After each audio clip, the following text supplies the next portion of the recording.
The air is still grey when she wakes. You can almost hear the rustle of straw beneath her as she turns, shaking away the thin layer of sleep that clings to her like cold fog. In a one-room wooden hut somewhere on the edge of an English manor, around the year 1072, a woman begins another day, much like every day before and every day after. She has no name preserved in any record. Most likely, she was called Aleph Gifu or Wulfhild, or perhaps Edith, names common to women of her class in the late Anglo, Saxon and early Norman years. Her life exists nowhere in parchment or ink, yet it formed the foundation of the entire medieval world. The quiet, unseen labour that fed the lords, clothed the monks, and raised the next generation of farmers, soldiers and saints. It begins, as always, before sunrise. The hut she lives in is small, a timber frame daubed with mud and straw, roofed with thatch. A low smoke hole in the roof lets out the thin trail of fire that smoulders through the night. The hearth is both the heart of the home and its only warmth. Her husband, already gone to tend the Lord's sheep, has left before light. Her 2 children sleep beside her, wrapped in coarse wool. The smallest, a boy of 3, coughs softly in his sleep, the kind of cough that never quite leaves in winter. Before she stirs them awake, she sits a moment in silence. The room smells of smoke and earth, of stale grain and wool. She listens to the wind outside pressing against the thatch, to the sound of the chickens shifting restlessly. Outside, the faintest grey of dawn touches the frost. In 11th century England, over 90% of women lived like her. Peasants tied to the land, known as villeins or borders, depending on the manorial rank of their husbands. The Norman conquest has recently reshaped everything. The old Anglo-Saxon lords have been displaced, the fields are being remeasured, and names like William and Robert begin to appear in local records. But for her, these great events are only faint ripples. The land still needs ploughing, the wool still needs spinning, the bread still needs baking. The work does not stop for kings. She moves slowly, careful not to waste energy. Life here is measured in small acts of endurance. She rekindles the hearth with a few dry sticks, blows until the spark catches, and sets a pot over the coals. Inside, a thin porridge of barley and water, flavoured only with salt if they have some left from last week's market. Bread is precious, too precious for breakfast. It must last until the next baking day, and the miller takes his share of every sack anyway. As she stirs, she plans the day in her head. There is a rhythm to life that has changed little for centuries. After breakfast, spinning. Later, tending the small garden behind the hut, leeks, onions, and a few herbs for flavour and medicine. If the weather holds, she'll walk to the stream with other women to wash linen. Tomorrow, it will be her turn to bake in the shared oven. She dresses quickly a linen smock, coarse but clean, and over it a wool kirtle dyed brown with walnut husks. Around her waist, a belt of simple cord. From it hangs a small knife, her only tool of trade. Her hair, once fair, is tied with a strip of cloth. No jewelry, no adornment, only the faint scent of smoke and sheep's wool. Spinning, it sounds simple, almost meditative, but for women like her it is life itself. Wool from the manor's sheep arrives raw and tangled, full of burrs and lanolin. She must first card it, combing out the fibres using wooden paddles lined with metal teeth. Then, with the drop spindle, a small wooden stick weighted by a fall of clay or stone, she begins to twist the fibres into thread. Her hands move quickly, rhythmically, the motion so practiced it feels like breathing. Every household depends on spinning. The men may shear the sheep, but the women create the thread that becomes cloth, the cloth that becomes garments, the garments that warm every living soul in the manor, lord and peasant alike. And yet, no one writes their names beside the word spinner, and each thread is a tiny monument to survival. As she works, other women gather. The cottages are close together, forming a small cluster on the edge of the lord's demesne. There is Edgeith, the reeve's wife, older and sharp-tongued, Winfled, who lost 2 children to last winter's fever, and Leofrun, barely 16, already heavy with her second child. Their hands spin, their mouths talk. The conversation drifts from the miller's cheating ways to the new steward, who demands more eggs from every household. The tone is wary but steady. Complaint is a kind of music here, a rhythm that accompanies work. Sometimes they sing the old songs, half pagan, half prayer, about love, the harvest, the moon. Songs that echo across centuries without ever being written down. By mid-morning she steps outside. The frost has lifted, leaving the fields slick with dew. Beyond the hedges, she can see the open strips of farmland stretching toward the manor house, each narrow ribbon of land belonging to a different peasant. Her husband will be out there, ploughing the heavy earth with the village oxen. She wonders if he remembered to mend the harness strap. A church bell rings in the distance. The sound drifts through the cold air, thin and distant. The bell marks the canonical hours, the rhythm of medieval time, matins, prime, terce, sext, none, vespers, compline. But here in the fields, time is measured differently. By hunger, by light, by the sound of the rooster or the silence of dusk. She returns to her spinning. Later, when the sun climbs higher, she leaves the spindle on the stool and tends to the garden patch behind the house. It's small, perhaps 10 paces long, enclosed by a wattle fence. Leeks, onions, and peas grow there, along with a few herbs: sage for flavor, yarrow for fevers, and plantain for wounds. Every leaf matters. The manor provides grain, but vegetables are life insurance. Sometimes she will barter a handful of leeks for a few eggs or a skein of yarn for a candle. There is no money here, not really. Just exchange, obligation, and memory. Inside again. She needs a small round of dough made from barley flour. The bread will bake later in the communal oven. One of the few times she leaves the home. Her hands are cracked from cold and work. The skin around her nails is rough, her palms calloused. There are no mirrors here. She hasn't seen her face in months, perhaps years, but she knows the lines of her hands better than any noble knows their coat of arms. She feeds the children first, then herself. The youngest stirs the ashes of the fire with a stick. Watching sparks rise, he laughs, a small fleeting sound. She smiles quietly. Evening comes early in winter. The light fades slowly, turning gold, then grey, then black. She takes in the washing from the hedge, gathers the children inside, and shuts the wooden door. The hut smells again of smoke and warmth. Outside, the wind whispers across the open fields. She spins a little more by firelight. The thread shines pale in the flicker. Her hands are steady, unhurried. Tomorrow will be the same. The same gestures, the same hunger, the same slow miracle of endurance. We know almost nothing of her world. No letters, no diaries, no portraits. The great chronicles mention her only as a statistic, a wife of a villain, a line in a tax roll. Yet she was the backbone of an age. Without her hands there would be no wool for the Lord's robes, no bread for the manor table, no children to till the next field. The whole weight of the medieval world rested on women like her, silent, invisible, unremembered. When she finally lies down beside the embers, her body aches but her mind is still. In the dark she whispers a prayer, not in Latin, not in fine verse, but in her own rough tongue. Something about sleep and safety and the hope that tomorrow's bread will rise. Outside the wind shifts. Somewhere far away a bell tolls again. When winter deepens, the rhythm of life slows, but only a little. The world outside her cottage turns grey, the soil frozen, the hedges stripped bare. Inside, time becomes thicker, slower, measured by the sound of the fire and the soft whir of the spindle. Our peasant woman, let's call her Elif Jifu for ease, though history never left her name, now lives by the calendar of survival. Each day is shaped by the church's feasts and fasts, by the weather, and by the endless need to stretch what little they have through the cold months. The year in her world is not divided by numbered months, but by holy days and harvests. Candlemas when the candles are blessed and the light returns. Easter when eggs reappear after the fasting of Lent. Midsummer when hay is cut and dried in the sun. Michaelmas when the harvest ends and the rents are due. And finally, the long darkness of Advent and Christmas, when even the poorest may hope for a little bread, a bit of oil, perhaps a scrap of meat. These are the markers of her life. Not history's great events, but the quiet cyclical patterns that repeat every year, binding one generation to the next. Inside the manor's boundaries, everything belongs to someone else. Even the woods that edge her village, the source of sticks for fire, berries, and mushrooms, are the Lord's forest. She may gather fallen twigs, but not cut branches. She may catch fish, but not with a net. Even the rabbits belong to the Lord's table. The word trespass carries real danger here. The punishment for stealing wood can be a fine, a whipping, or worse, depending on who catches you. Still, necessity often blurs the lines. When a child needs medicine or a fire dies too soon, she goes out anyway, carrying a basket and a quiet prayer that no steward is watching. Her daily work shifts with the seasons. In spring, she helps plant barley, oats, and beans in the narrow strips of open field land. The ground is cold and heavy, turned by the communal oxen that every villager must help maintain. In summer, she weeds, collects herbs, and tends the small garden that keeps her family fed. In autumn, she helps with the harvest, the busiest, most exhausting time of all.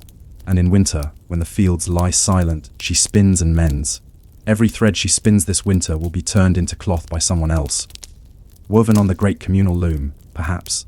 or sold through the manor's steward to merchants who travel toward London or York. The profit will never reach her hands, but still she spins, because the work itself is its own kind of endurance. The manor system is a world of obligation.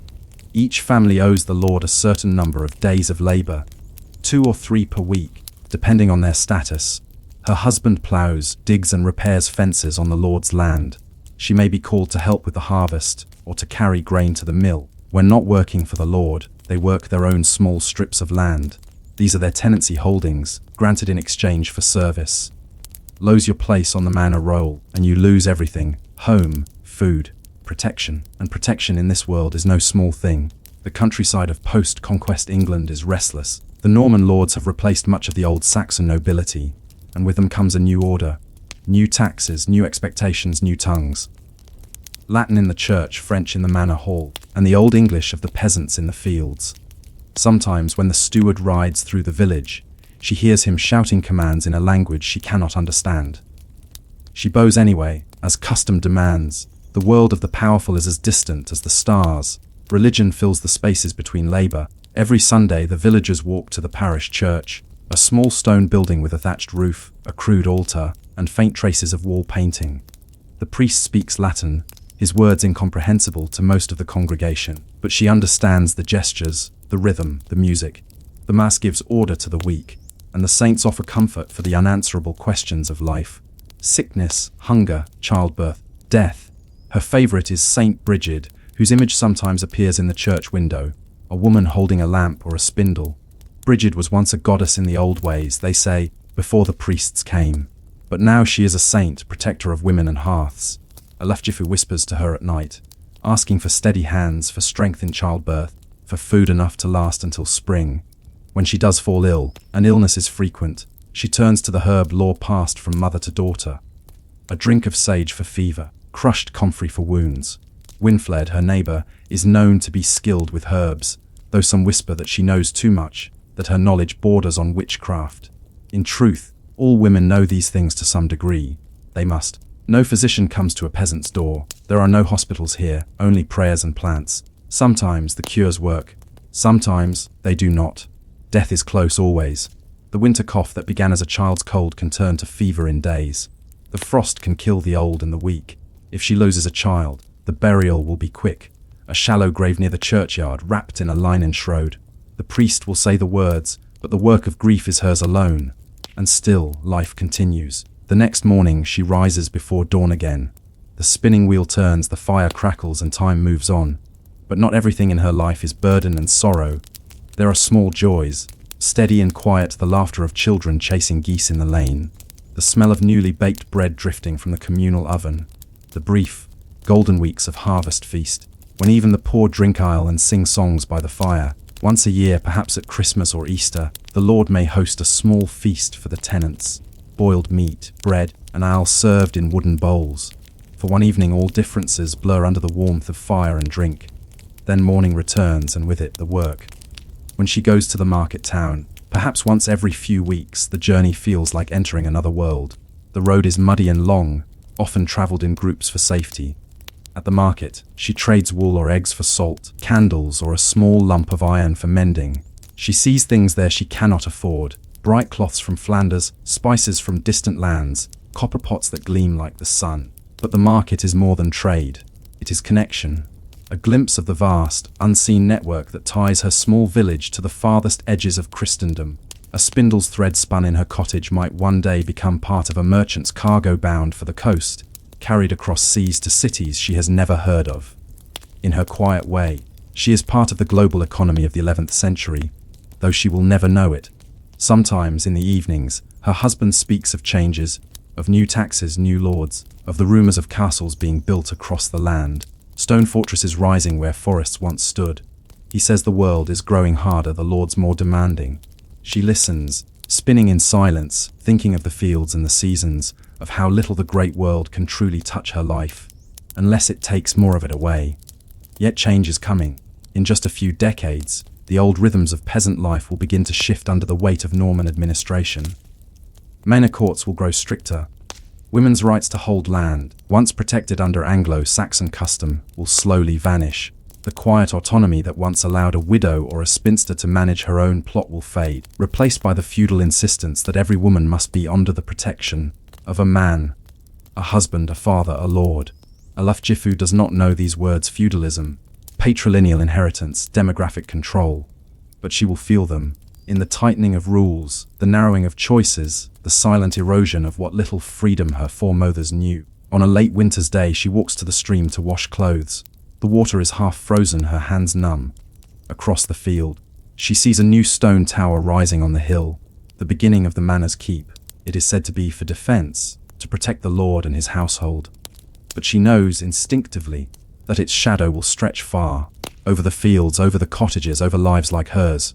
Still, she bends to her work. The linen must be rinsed, the thread dried, the meal cooked. The tower grows, stone by stone, and the world beneath it continues, quiet and unrecorded. In the evenings now, she dreams more often, sometimes of her childhood, when the fields seemed endless and the air smelled of wet hay. Sometimes of saints and miracles, of light breaking through the church window and falling on her hands. Sometimes of nothing at all, just a deep, unending dark, like the silence of the earth itself. The seasons will turn again soon. Spring will return, bringing mud and hope and planting. And she will rise, before dawn, as she always has, spinning thread, feeding children, mending life itself one stitch at a time. Yet something stirs beneath the surface of this routine, a quiet resistance, a will that refuses to be entirely subdued. She cannot write her story, but she lives it, and through her, history itself endures. The year turns.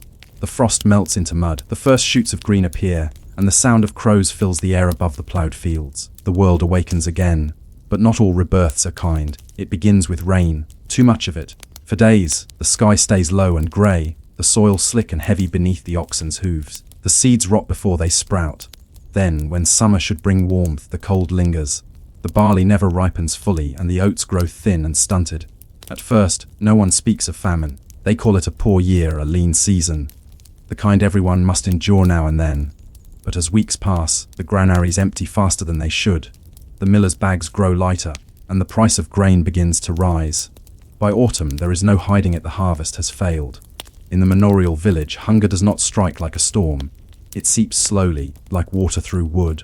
The Lord's stores will last longest, his hall will remain bright with torches, his table heavy with bread and salted meat.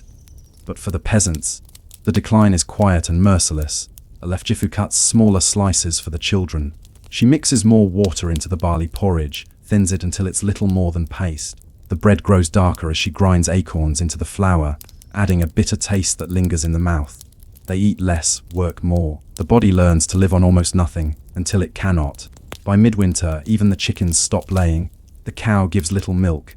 The small garden lies frozen, a graveyard of roots and frost-bitten stalks. She finds herself walking farther into the woods than she dares, searching for anything edible: nettles, sorrel, the tender shoots of bracken.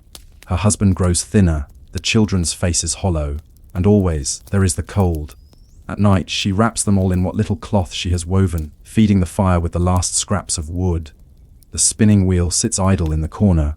There is no wool to spin, no strength left to hold the spindle. The silence feels different now, heavier, almost sacred in its stillness. Yet even in famine, life continues. The Lord's steward still comes to collect dues. "You owe 3 days' labor this week," he says, "and a tithe to the church besides." Her husband bows, though his shoulders tremble with exhaustion. The priest, too, visits the cottages, reminding them that suffering is holy, that to bear hunger with patience is to share in the passion of Christ. Alufjifu listens, nods, and says nothing. Faith is comfort, but it does not fill an empty stomach. In early spring, when the snow recedes, the villagers bury 3 children and an old man. The priest's Latin prayers drift over the frozen ground, but the sound means little now. The earth, when the spade strikes it, is hard as stone. Alufjifu's youngest coughs constantly. His breath rattles as he sleeps. She presses her hand to his back and whispers to him, not the prayers she hears in church, but older words, words her mother whispered when she was small. Words meant to keep the soul close, to remind it to stay a little longer. She remembers her mother's famine years ago when she was a girl. The same grey light, the same thin faces. Her mother had told her, if you can keep your hands moving, you'll live. And so she begins to spin again. The wool she saved from last autumn, coarse, dirty, uneven, becomes her lifeline. She spins by the fire, slowly, the spindle turning between her fingers. The motion is small, but it steadies her. The rhythm returns, twist, pull, wind. The ancient music of survival. The thread grows longer, she barters it for food. A handful of beans here, a crust of bread there. The women of the village do the same, their spindles turning in every cottage, the quiet hum of resistance rising through the hunger. The famine in the end does not take them all. By summer the rains ease, the next planting holds. The barley rises green again in the fields and the air smells of earth and life. But the village is smaller now. Some have gone to other manors seeking work or mercy. Others lie buried beneath small wooden crosses. The children who remain are thinner but alive. Aluf Jifu's son coughs less now. When he laughs, she feels something like warmth again. The famine has changed her, though she cannot say how. Perhaps it has made her quieter, or harder, or simply older. The lines on her hands seem deeper now, maps of all the work she has done, all the losses she has endured. In late summer, the reeve calls the villagers to the fields for harvest. They move together, men and women, cutting and binding, singing the old songs again. Each swing of the sickle feels like defiance, a reclaiming of life from the edge of death. When the last sheaf is gathered, the Lord's steward records the yield, his quill scratching across parchment. But no one records the names of those who bent their backs in the fields, who cut each stalk, who carried each bundle home. Their labor becomes invisible the moment it ends. Still, the rhythm of the year returns. The spinning, the planting, the baking, the gathering. Time smooths the edges of memory, though the scars remain. In the evenings, Aluf Jifu sometimes sits outside her cottage, watching the sunset burn against the thatch of the manor house on the hill. The tower is finished now, a grey shape against the sky. Inside it, the Lord and his household dine by candlelight, their laughter faint in the wind. She listens without envy. Her world is smaller, but it is her own. She knows the names of every bird that nests in the hedge, every herb that grows by the stream. She knows the smell of wet wool, the weight of the spindle, the sound of a child breathing in sleep. These are her riches, unrecorded, unacknowledged but real. Years pass, children grow, seasons turn, and the great events of history roll on somewhere far away. Kings rise and fall, wars are fought, abbeys are built. But in the cottages of England, the same humble tasks continue. Spinning, tending, surviving. If you were to walk through her village 50 years later, you would not know she ever lived. The hut would be gone, the wood reused, the hearth long cold.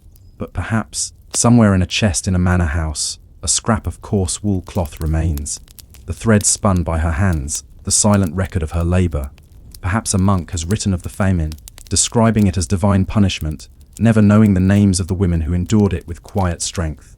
History forgets her, but the world she sustained goes on. In a way, she was not alone. Across all of medieval Europe, millions of women lived as she did, unseen, essential, and enduring. Their names do not appear in chronicles, but their work held up kingdoms. They spun the wool that clothed armies, baked the bread that fed workers, raised the children who would shape the next age. They were the quiet machinery of survival. Even the word spinster, which centuries later would come to mean an unmarried woman, began here, in women like Aluf Jifu, whose spinning defined their lives. The spindle was not only her tool, it was her history. When she dies, perhaps in her 50s, perhaps quietly one night beside the fire, the church bell will toll, and the villagers will gather. Her children, now grown, will carry her body to the churchyard. The priest will say her name once, maybe twice, before it fades into the air. But the threads she spun will outlast her. Woven into cloth, passed from hand to hand, they will travel farther than she ever did. In that small way, she becomes part of something eternal. The endless weaving of human endurance. Centuries later, when historians try to understand the Middle Ages, they will look to the kings, the wars, the cathedrals.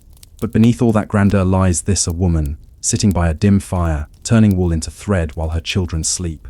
Her life, in its simplicity, was not a footnote to history, it was the fabric of it.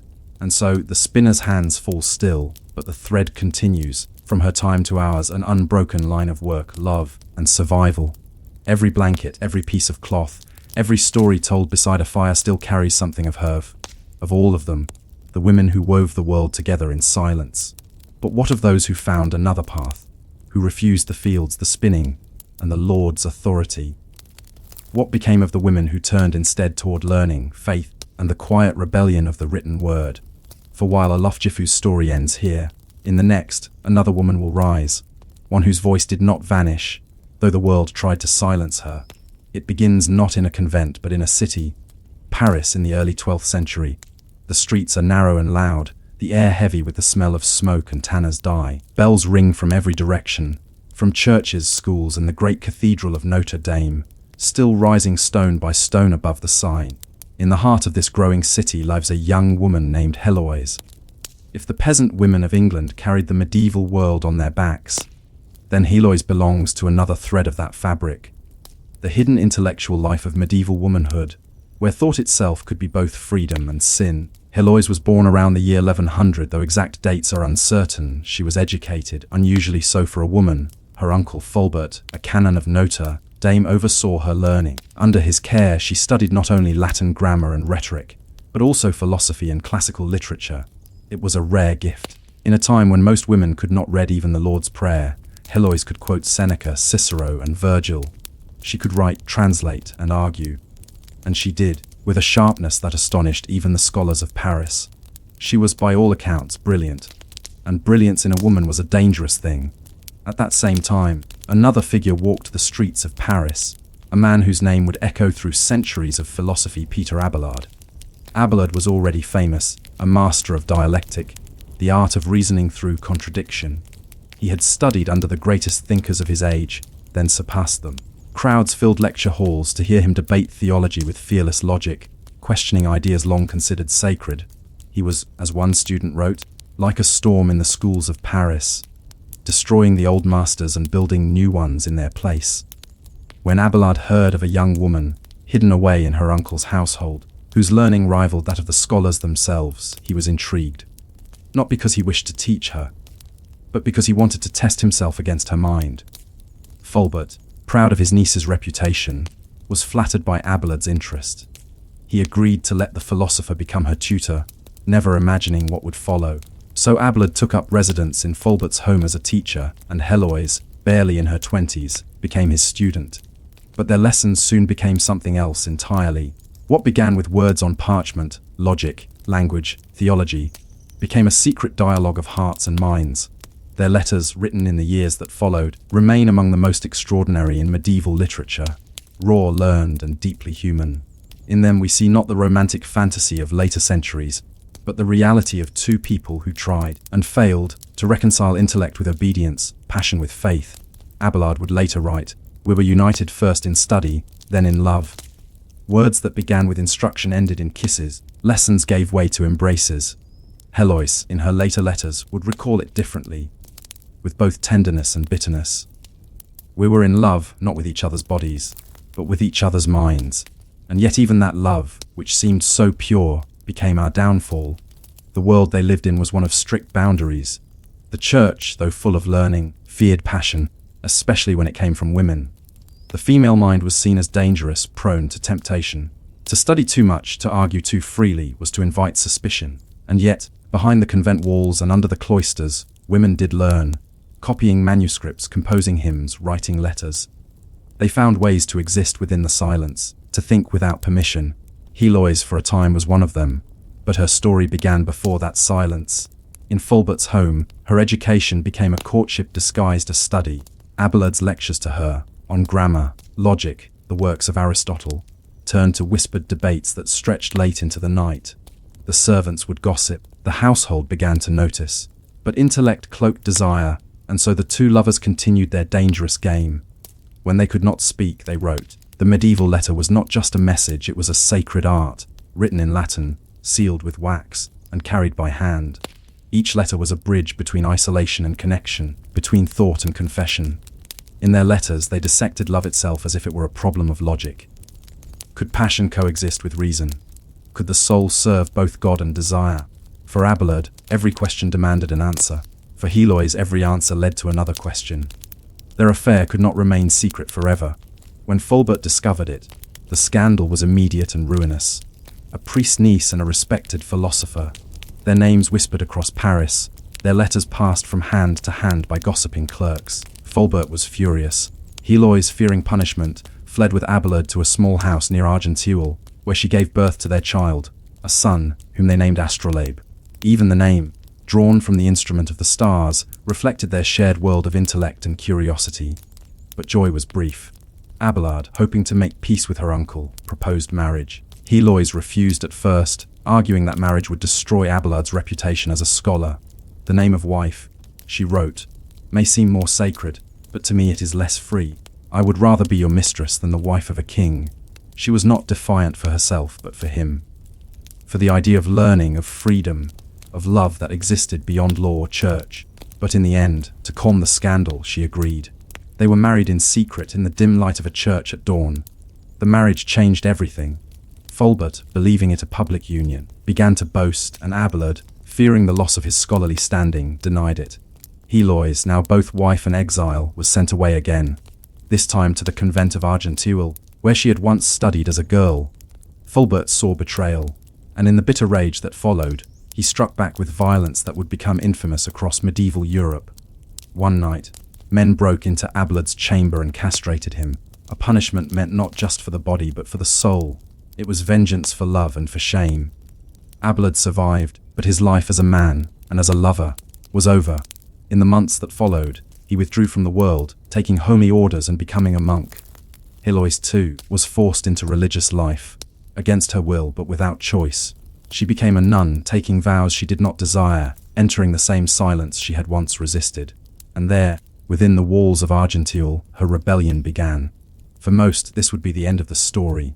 But for Heloise, it was only the beginning of a long, written conversation that would defy centuries of theology and expectation.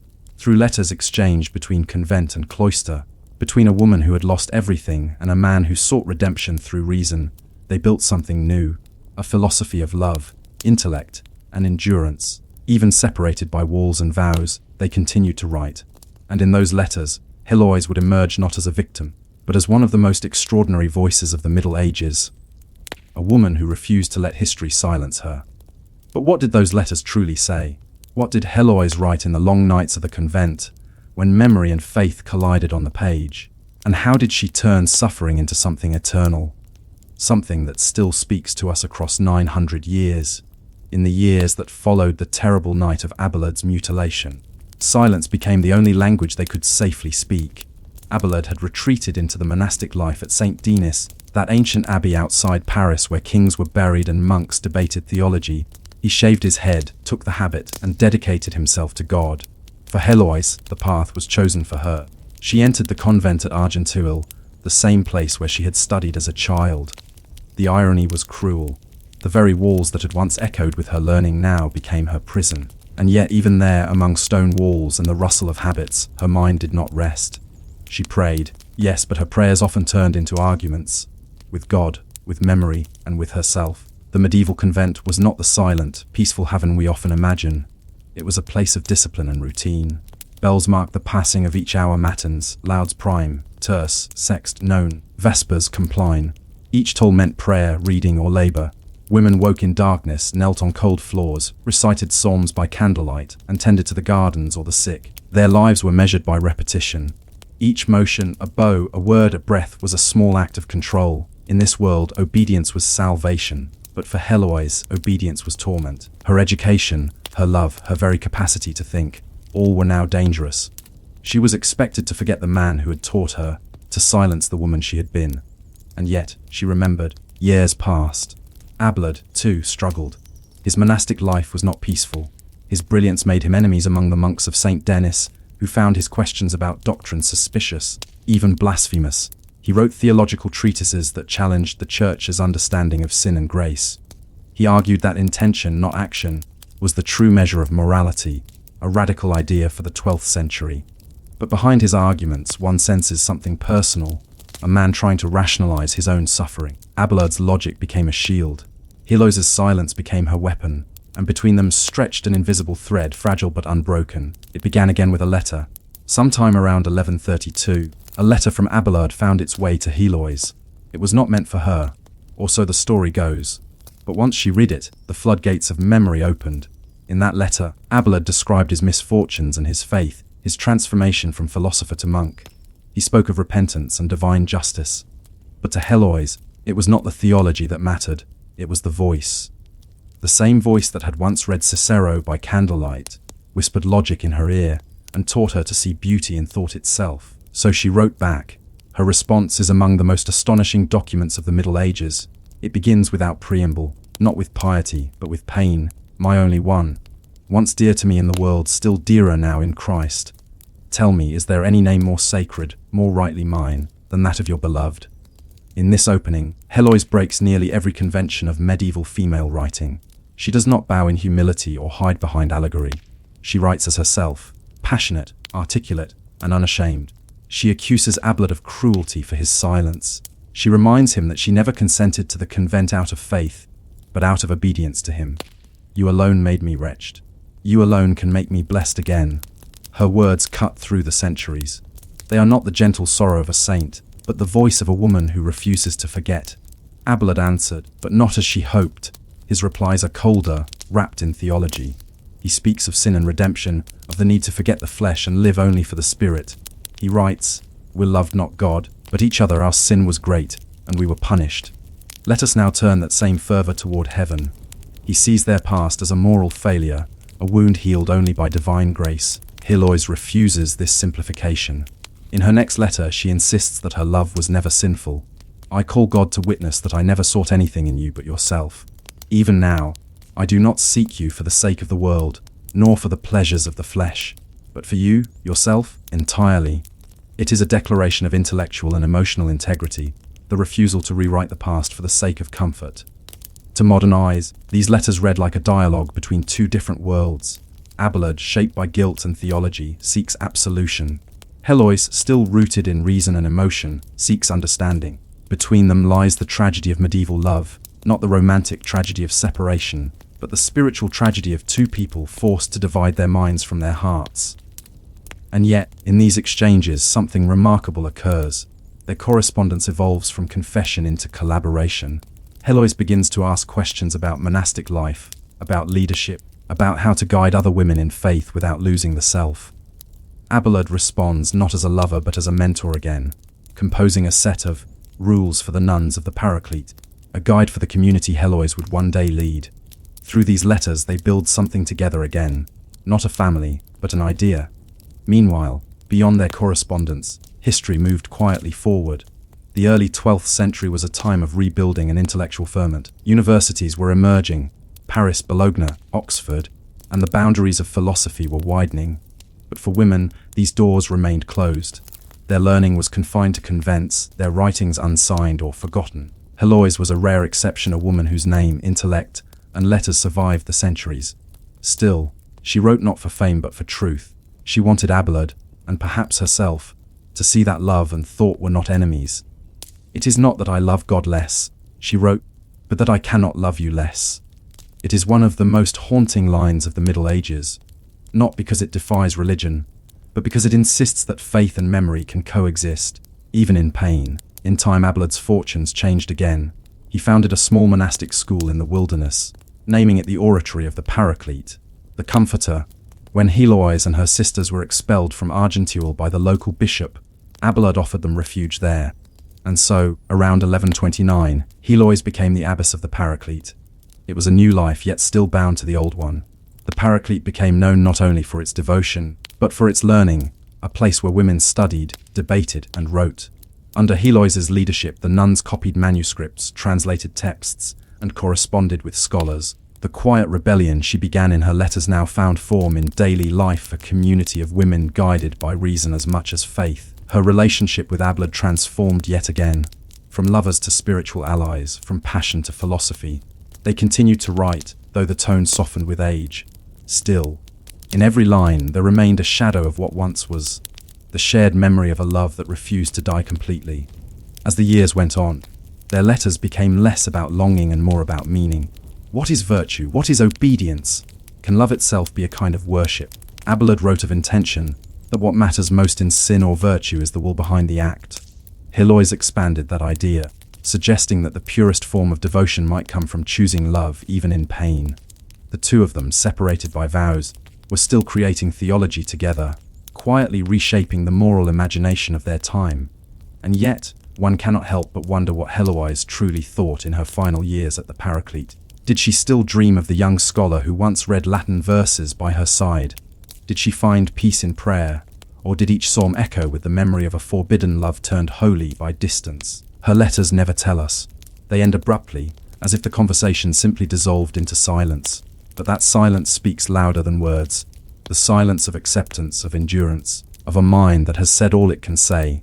When Abelard died in 1142, his body was brought to the Paraclete at Heloise's request. She lived for another 20 years tending to her community, her faith, and the tomb of the man she had loved and argued with for most of her life. They were buried together. Their bones moved several times over the centuries, eventually finding their way, according to legend, to Père-Lachaise Cemetery in Paris, where their joined tomb still draws visitors. Two figures from a distant century, a philosopher and a nun, lying side by side in stone, their story preserved not in romance but in words. But before we leave them, one question remains. A question that has no easy answer. Did Heloise, in the end, forgive Abelard for turning their love into a lesson? Or did she, in her quiet defiance, become something far greater, the first voice of a woman refusing to let history, or God, define the limits of her heart? The convent at Le Paraclete in the mid-12th century was an island of calm in a turbulent world. Outside its wooden gates, Europe was changing. Monarchs fought, crusades gathered, and cities grew. But inside, the days passed with the same rhythm as they always had: prayer, study, silence. For the women who lived there, time did not flow as it did in the world beyond. It circled back on itself, measured not by wars or kings, but by the repetition of psalms, by the ringing of bells. Heloise, now abbess of the Paraclete, ruled this rhythm with measured grace. She was no longer the fiery girl who once defied her uncle or the desperate lover who wrote of torment and devotion. She was, at least in outward appearance, serene. But serenity, as she knew, was not the same as peace. Her daily life was a pattern of quiet acts. At dawn, she rose with her sisters for matins, the first prayers of the day. Candles flickered along the stone floor as their voices joined in Latin chant: Domen, labia mea aperis, et as mem annunciabit laudem tuum. O Lord, open my lips, and my mouth shall declare your praise. After prayer came reading, the rule of Saint Benedict, the Gospels, and sometimes the letters of Abelard. She kept them not as relics of the past, but as tools for thought. To her nuns, she taught discipline of the mind. They learned to read, to write, to think. Their convent became known as a place where women could engage in intellectual devotion, where logic served faith, not in opposition, but in harmony. The world of Heloise was one that left few records of women's thoughts. Yet through her writings, we glimpse what few others dared to express. She spoke of love, yes, but also of moral philosophy, education, and authority. She questioned what it meant for a woman to lead, to teach, to interpret scripture.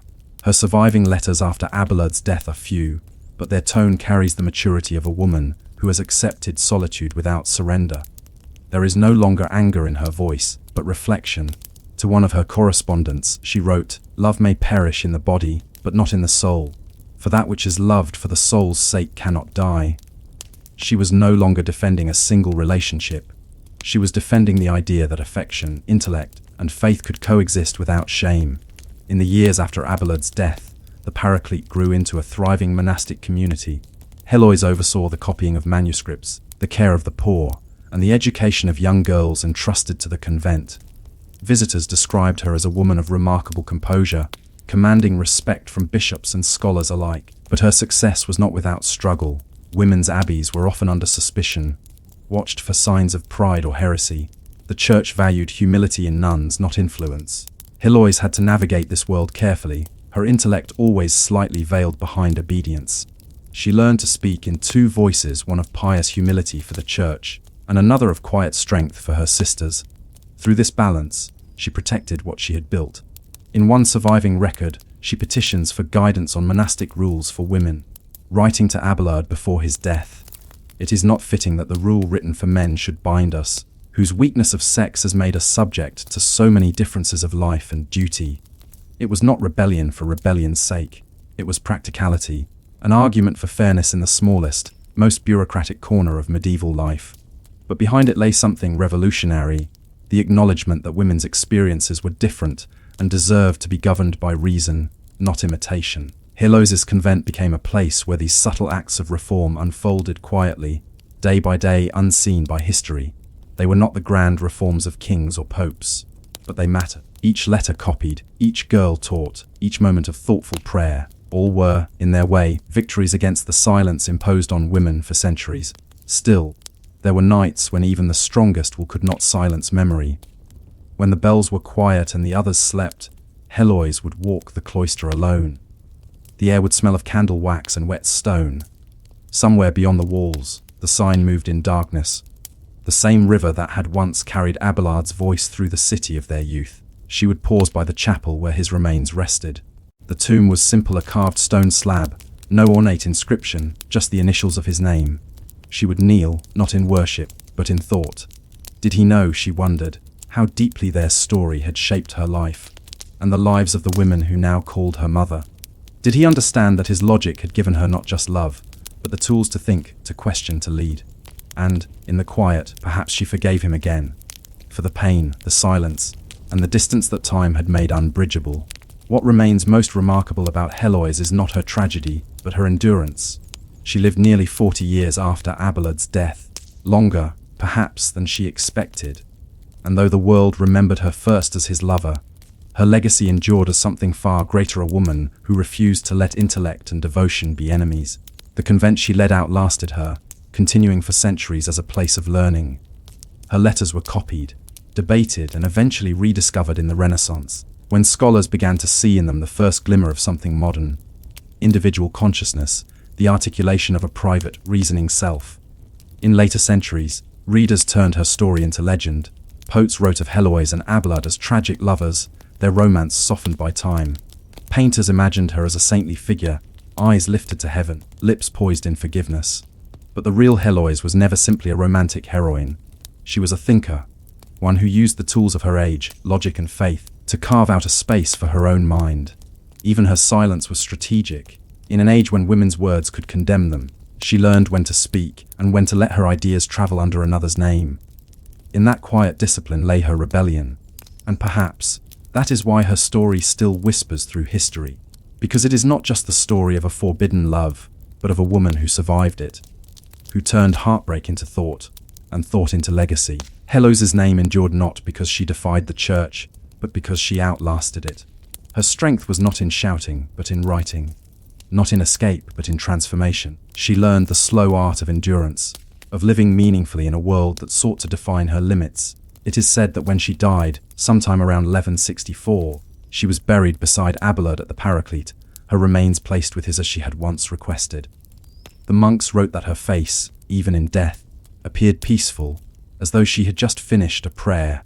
Centuries later, when their supposed bones were moved to Paris, romantic poets visited their shared tomb. They called them the eternal lovers of the Middle Ages. But perhaps Heloise would have smiled at that, half amused, half exasperated. She would have preferred to be remembered not for love alone, but for the life that followed it, the slow, deliberate work of building something lasting from the ruins of desire.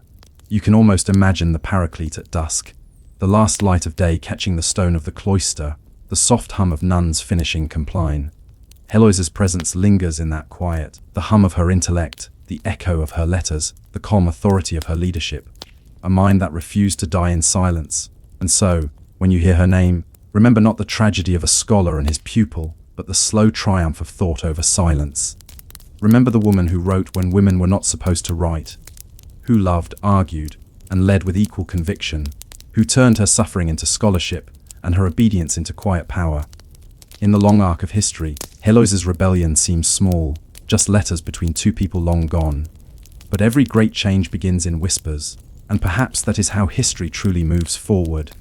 Not through the noise of kings and battles, but through the quiet persistence of those who refuse to disappear. You stand on a hill above the town of Chartres, in northern France.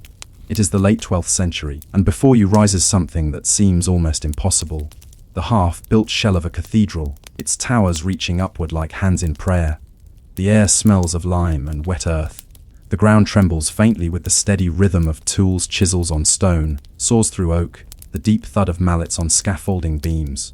Everywhere you look, men and women are working, not priests or kings, but masons, carpenters, haulers, cooks, and children. They are the invisible multitude behind one of the greatest miracles of the Middle Ages, the creation of Chartres Cathedral, a monument that would take lifetimes to complete. and yet in the beginning it was nothing but earth and fire. In the summer of 1194, Chartres burned. Almost the entire town was destroyed in a massive fire that consumed roofs, homes, and even parts of the old cathedral. Witnesses said the flames leapt so high they could be seen for miles across the plains. The cathedral had been a place of pilgrimage for centuries, home to a sacred relic believed to be the veil of the Virgin Mary, brought from Constantinople. When the fire subsided, the townspeople searched through the ruins and found, miraculously, that the relic had survived. To them, it was a sign. If the Virgin had spared her veil, she must have wished for her house to be built again, larger, grander, closer to heaven. And so began one of the most ambitious building projects in medieval Europe. But before a single stone could rise, there was the question of labor. There were no machines, no cranes, no modern scaffolds. There were only hands, thousands of them. Masons who shaped blocks of limestone from nearby quarries. Carpenters who cut oak trees into beams. Women who carried water, mixed mortar, and prepared meals. Children who fetched tools, held torches, and ran errands between workshops. Each person played a small role, barely visible, yet essential. The cathedral was not built by kings or bishops alone, but by a community bound by faith and fatigue. The first to arrive after the fire were the master masons, men who understood stone the way a poet understands language. They could read a block of limestone, sense its veins, know where it would split or hold. They worked with tools that seem primitive now, chisels, hammers, and simple wooden templates, yet their precision was astonishing. Each stone had to fit perfectly with the next. A single misalignment could cause a wall to buckle years later. The mason's mark, a small carved symbol, was his signature, his proof of labor in a world where names were rarely recorded. Even now, centuries later, if you walk through Chartres, you can still see these marks. Tiny triangles, crosses, and loops etched into the stone, the only record of those who built the walls. Next came the carpenters. They built the scaffolds that reached dizzying heights, the wooden frames for arches and vaults, and the great wheels, human-powered cranes, that lifted stone high into the air. The wheel was a marvel of its time. 2 or 3 men would walk inside it like hamsters, using their weight to pull a chain wound around an axle. Slowly, painfully, the stone would rise. One wrong step, and the entire mechanism could collapse, killing those below. Accidents were common, but the work continued, day after day, year after year. For most laborers, there was no glory in the building. They were not paid with coin but with bread, shelter, and the promise of salvation. To work on a cathedral was to serve God directly. Even if one's name would never be known, the stone would stand in his memory, and perhaps, in some mysterious way, earn a place in heaven. There was comfort in that belief. A peasant might never travel beyond his village, but his hands could build something that touched the clouds. At the base of the hill, a small town of huts and tents grew up around the construction site. Here lived the families of the builders, wives who cooked for the workers, blacksmiths who forged their tools, cobblers who made their shoes. Merchants sold grain, candles, and salted fish. Life revolved around the building. When the bells of the temporary chapel rang for mass, even the dirtiest, most exhausted worker would stop, remove his cap, and cross himself. The rhythm of faith beat as steadily as the hammers. The architectural plans of Chartres were unlike anything built before. The new style, later called Gothic, sought light, not heaviness. Walls were thinned, windows widened, arches pointed. But behind these innovations lay endless calculations, measurements made with ropes, wooden rods, and pure geometry. A circle drawn in sand could determine the curve of a vault that would soar 70 feet above the floor. The master mason, though illiterate in Latin, was fluent in mathematics of space. His language was line and balance, angle and load. Every decision was both artistic and structural, every mistake catastrophic. One of the most extraordinary features of Chartres was its stained glass. In a world still largely grey and brown, these windows brought colour to life. The glassmakers, called verriers, worked in heat and danger. They melted sand, potash and metallic oxides to create blues, reds, and greens so deep that later generations would call them Chartres blue. Each pane was cut, painted, and joined with lead strips into a window that told a story. Scenes from the Bible, the lives of saints, or even the daily labours of the townsfolk. To those who could not read, these windows were books of light. Each image was a sermon, each colour a revelation. When sunlight passed through them, the entire nave glowed with a warmth that seemed almost alive, as if heaven itself had stepped inside the walls. The Bishop of Chartres, Renaud de Bar, oversaw the project, but the heart of it belonged to the people. When more funds were needed, he did not tax them, he asked. And they gave. Farmers donated grain, merchants, timber, widows, a single coin. Pilgrims came from across France not only to see the sacred veil but to help haul stones to pray, or simply to touch the walls. Chroniclers wrote that lines of people stretched for miles, men, women, and children pulling carts loaded with limestone, singing hymns as they went. It was not a spectacle of wealth, but of shared purpose, a rare moment in the Middle Ages when an entire community moved as one. The work continued for decades. Children born in the builders' camp grew up, married, and worked on the same walls their fathers had begun. Some died before they saw the towers rise, others watched them touch the sky. Time, in the life of a cathedral, was not measured in years, but in generations. A mason could spend his entire life carving capitals for a single column. A glazier might complete only one window before death. And yet, the work went on, sustained by a faith that what was unfinished in one lifetime would be continued in the next. The cathedral became, in that sense, a metaphor for human endurance, the slow, patient construction of something greater than oneself. By 1220, the walls had reached their full height, the vaults closed, and the great rose window of the western facade shone like a frozen sun. The people of Chartres gathered for the consecration. Bells rang from the towers, incense filled the air, and the bishop's voice echoed beneath the vaults that now seemed to float on light. For those who had labored in mud and dust, it was a moment of transcendence, to stand beneath the structure they had built, to see sunlight pierce through colored glass and bathe the stone in living color. It was said that many wept, and yet, behind the glory, there lingered the quiet truth of the workers' lives. Most would never read the Latin inscriptions or understand the theological symbolism carved into the walls. Their contribution was not intellectual, but physical and invisible. Their hands were rough, their backs bent, their names forgotten. But without them, there would be no miracle of Chartres. They lived and died in obscurity, their only monument the walls themselves. Even today, if you walk the worn stones of Chartres nave, you might sense them still. The ghosts of the builders, the echo of hammers beneath the music of the organ. Every block of limestone bears their memory. Every stained glass window glows with the breath of their labor. The cathedral endures, not as a monument to faith alone, but as a testament to human persistence, to the quiet power of thousands of ordinary people working together for something they would never see completed. But what drove them truly? Was it faith in salvation, or something deeper, more human? The desire to leave behind a mark, however small, in a world that forgot names as easily as it carved them in stone. And when the last stone was set, did they feel heaven descending, or simply relief that their part in the eternal work was done? It is early morning in Chartres around the year 1210. Mist rolls off the Eure River, and the streets are already stirring. A mason named Tarn wakes in a straw bed beside his sleeping wife, his hands raw and cracked. Outside, the bell from the cathedral's temporary chapel tolls once, then twice, the call to begin another day's labor. He pulls on his wool tunic, stiff with dust, and steps into the narrow street. The smell of charcoal and damp earth fills the air. A cart rattles past, loaded with limestone blocks, each one as heavy as a man. The wheels sink into the mud, and Etienne joins the others to push. There is no conversation, only grunts and breath. They work in rhythm, like the cathedral itself, one motion feeding the next. At the top of the hill, the half-built nave waits like a sleeping giant.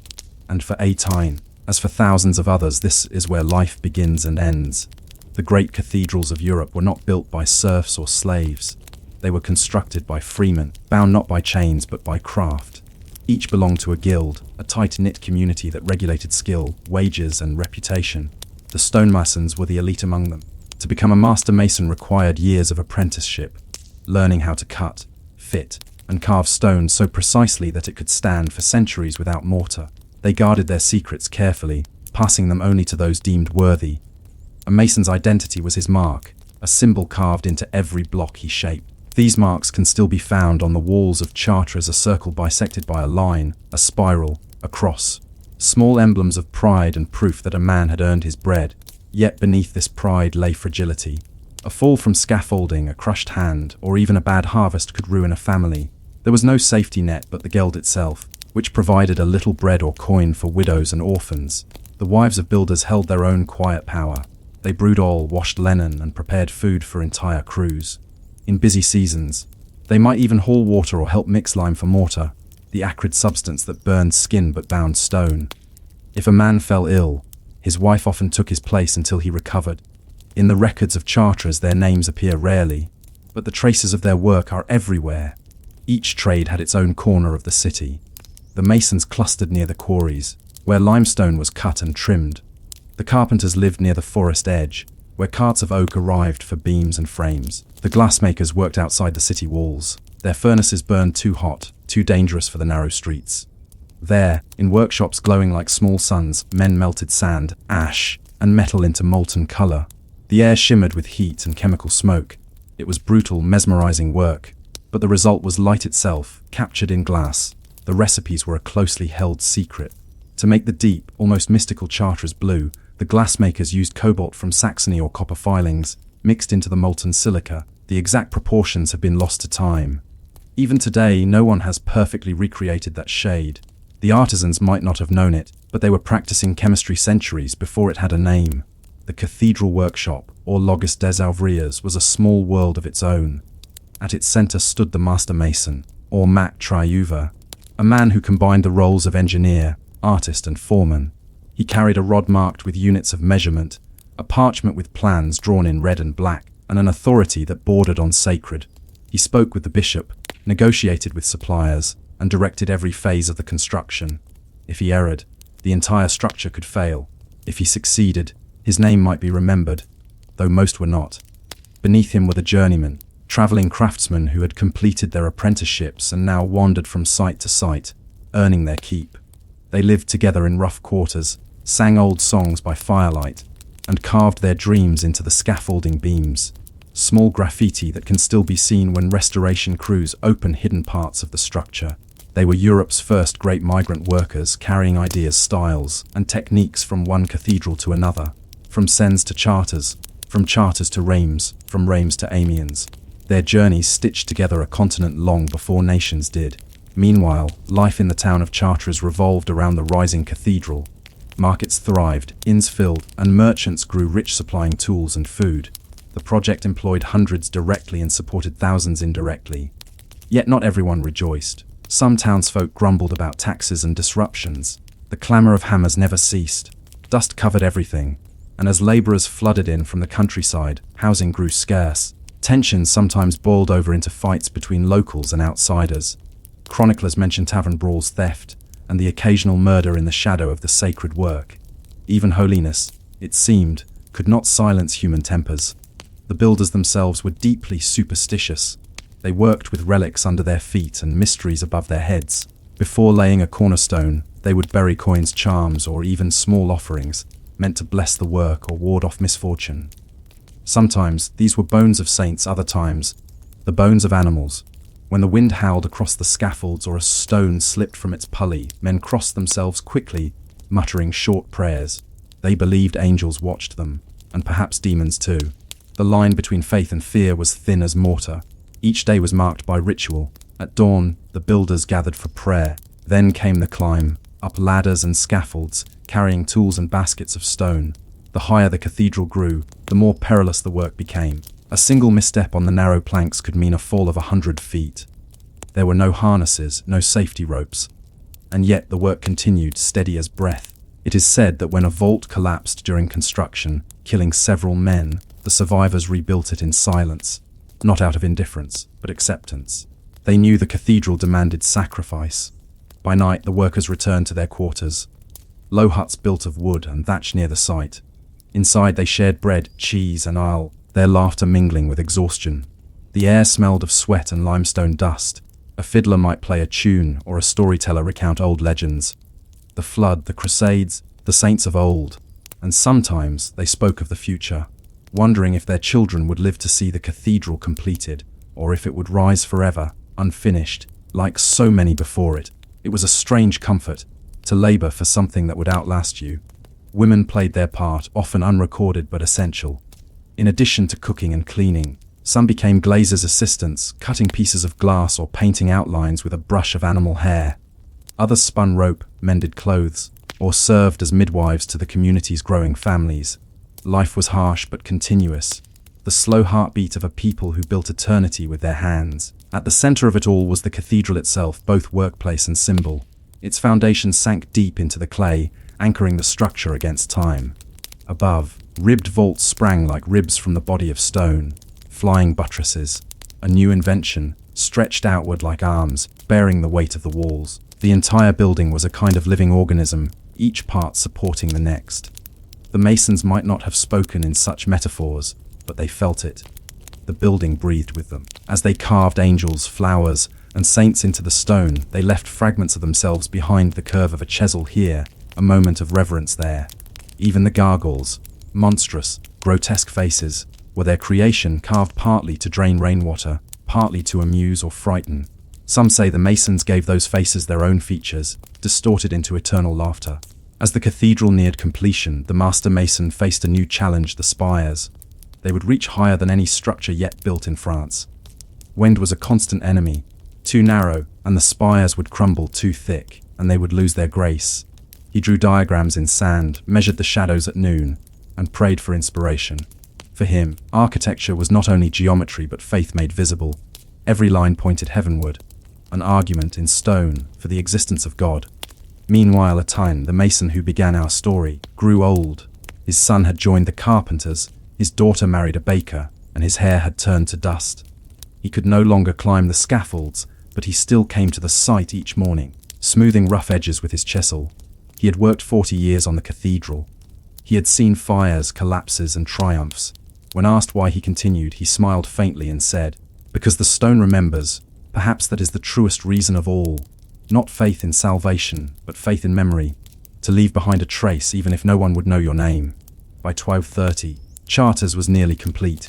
Pilgrims returned in greater numbers than ever before, marveling at the light, the height, the harmony of its design. The Virgin's relic rested once again in its shrine, and the people of Chartres felt they had fulfilled a divine promise. But among the workers, there was an unease, a quiet question that hung in the air. When the last stone is set, what becomes of those who built it? Would they move on to another city, another rising cathedral? Or would their purpose vanish with the final hammer strike? The answer would come soon enough. For even as the towers gleamed in the sun, change was stirring in France. Political, spiritual, and economic. That would reshape the meaning of work itself. And so we leave Etienne standing beneath the finished vaults, gazing upward at the light that filters through glass and dust. His face is lined, his eyes tired, but there is something peaceful in his expression.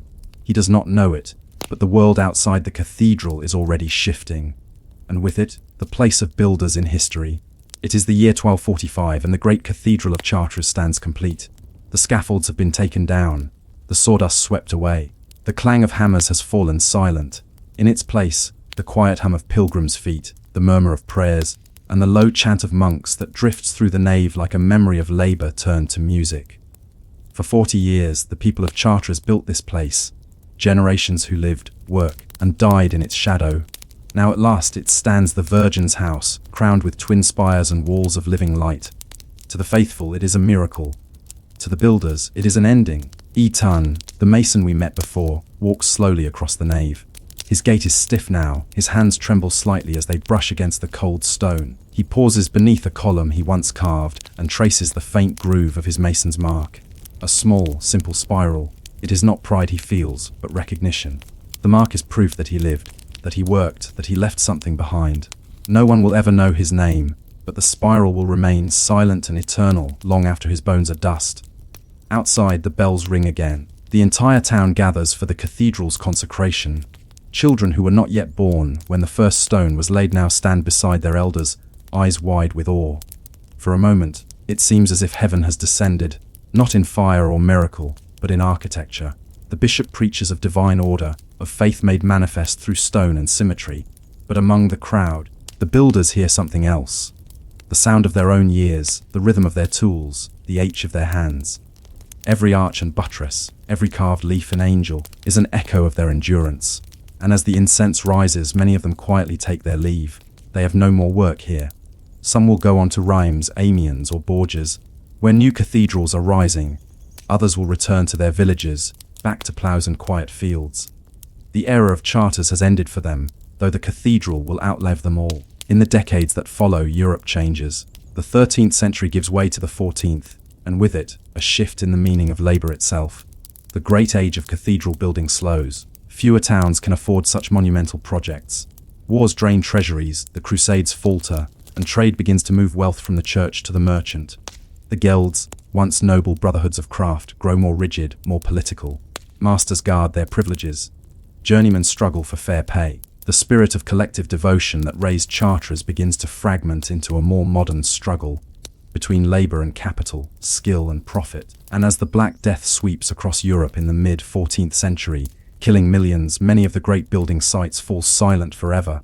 The scaffolds rot, the quarries close, the cranes stand idle. The men and women who once built heaven now bury the dead. Yet Chartres endures.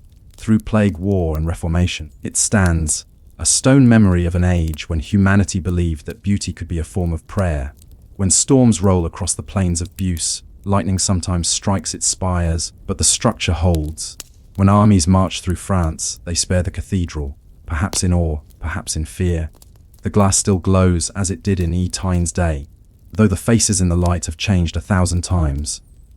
If you could walk through Chartres today, centuries later, you would find small clues left by the builders. Faint carvings behind choir stalls, masons' marks hidden in corners, graffiti scratched by apprentices. They are not grand but human. A name, a date, a heart carved in secret. These small details remind us that beneath every monumental vision lies a multitude of ordinary lives. Hands blistered by stone, lungs filled with dust, hearts full of simple faith and stubborn endurance. The true miracle of Chartres is not its geometry, nor its stained glass, but the human will that sustained it, through exhaustion, through generations, through silence. Imagine, for a moment, being one of those workers. You rise before dawn, you work until dark, you know you will never see the cathedral completed. And yet, you keep going. Why? Because something in you believes that the work matters, that even if no one remembers your name, the stone will. That the act of building is itself a kind of prayer. In this sense, the builders of Chartres are not so different from us. We build with different materials now, steel, glass, data, but the impulse is the same, to create something that endures, to wrest meaning from time, to reach toward heaven in our own imperfect way. As the centuries pass, Chartres becomes not only a house of God but a museum of forgotten hands. Architects study it, pilgrims marvel at it, tourists photograph it. Few think of the men and women who labored in the mud, who mixed mortar and carved angels by candlelight. History, as always, remembers the visionaries, the bishops, the patrons, the kings, and forgets the workers. But their presence remains, written in the grain of every stone. Touch one of those walls, and you can almost feel it. A faint vibration, the ghost of hammer and chisel. In the mid-1800s, a French historian named Prosper Aimé Rémy, best known as the author of Carmen, began cataloguing France's medieval monuments. When he arrived at Chartres, he was struck not just by its beauty but by its endurance. He wrote, "This is not merely architecture, it is a prayer in stone, spoken by a people rather than a man." And in that sentence, he captured what the builders themselves might never have said aloud, that the cathedral was not built for them, but by them as a collective act of hope. Even in our time, Chartres still stands, its foundations sunk deep into the same clay that Ian once walked upon. It has survived revolutions, world wars, and the slow erosion of centuries. Its stained glass windows, some now repaired with invisible modern methods, still cast the same blue light on the stone floor. Visitors still lift their eyes upward, and for a brief moment, stillness returns. The cathedral has become a bridge across time, between the anonymous workers of the 13th century and the restless minds of today. And yet, as magnificent as Chartres remains, there is something profoundly humble about its story. It reminds us that history is not only written by kings and saints, but by laborers, those who carried water, hauled stones, and trusted in something larger than themselves.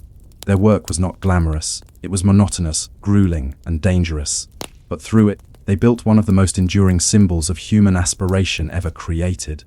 Perhaps that is why the cathedral still feels alive, because it was never just a monument to faith, but a monument to work. As you stand in the nave today, you might imagine the workers still there. A mason shaping a block with rhythmic blows, a carpenter testing the strength of a beam, a woman stirring lime mortar in a wooden trough, a boy carrying water up the hill. Their voices are gone, but their rhythm remains. In the symmetry of the arches, the rise and fall of light, the whisper of wind through stained glass. They built heaven, stone by stone, not knowing that in doing so, they were preserving themselves in the only way the poor ever could, through their labor. And perhaps that is the final lesson of Chartres, that eternity does not belong only to saints and rulers, but to those who build without expectation of glory. The quiet persistence of human hands can outlast empires. The patient work of generations can transform mud and dust into meaning. When we speak of civilization, this is what we mean. Not just power, but purpose. Not just belief, but endurance. The builders of Chartres are gone, but their silence speaks louder than any sermon. They remind us that even the dullest, most repetitive task can, in the long span of time, become sacred. And so the cathedral stands, not only as a house of God, but as a house of humanity itself. The wind moves through the nave.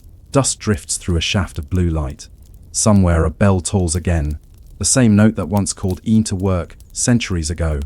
And if you listen closely, beneath the music of the bell, you might still hear the faint rhythm of hammers, rising and falling, building heaven out of earth.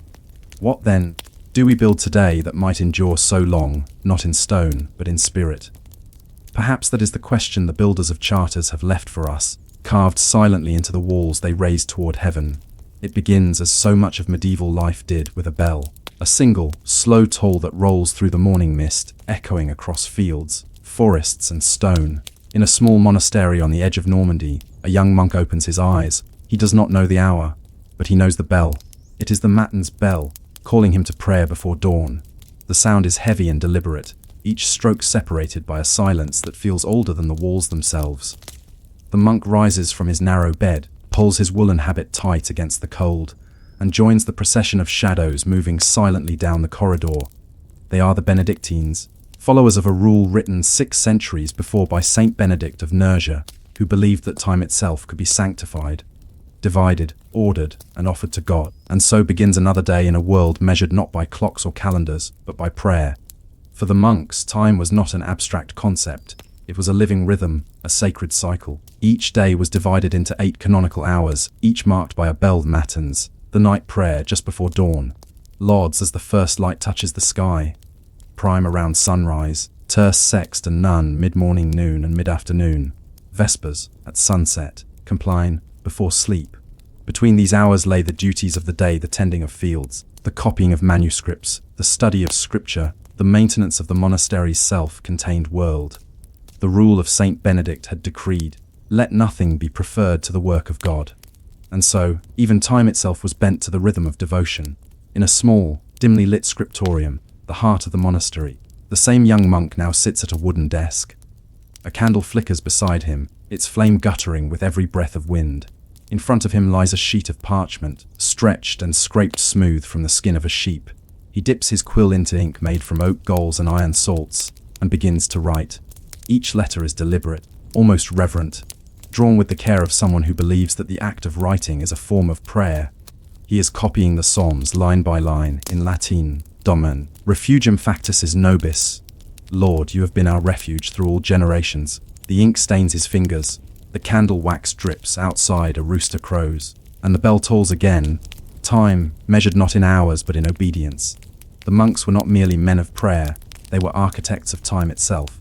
In a world where most people rose and slept with the sun, it was in monasteries like this that the idea of measured, mechanical time began to take shape. Long before the first clocks appeared in church towers, monks used water clocks, clepsydrae, to measure the intervals between prayers. They studied the movement of stars, the length of shadows, and even the dripping of water to ensure the bells rang at the right moment. The regularity of monastic life, the endless repetition of hours and prayers, gradually spread beyond the cloister. Merchants, farmers, and townsfolk began to shape their own days by the ringing of the monastery bell. In this quiet way, the monks taught Europe to live by the clock long before the clock was built. But to live so strictly by the division of hours was not easy. The rule demanded balance, prayer, study, and manual labor, all seen as paths to humility. After the morning prayers and readings, the monks went to work. Some tended the gardens and orchards, others cared for animals, brewed ale, or baked bread.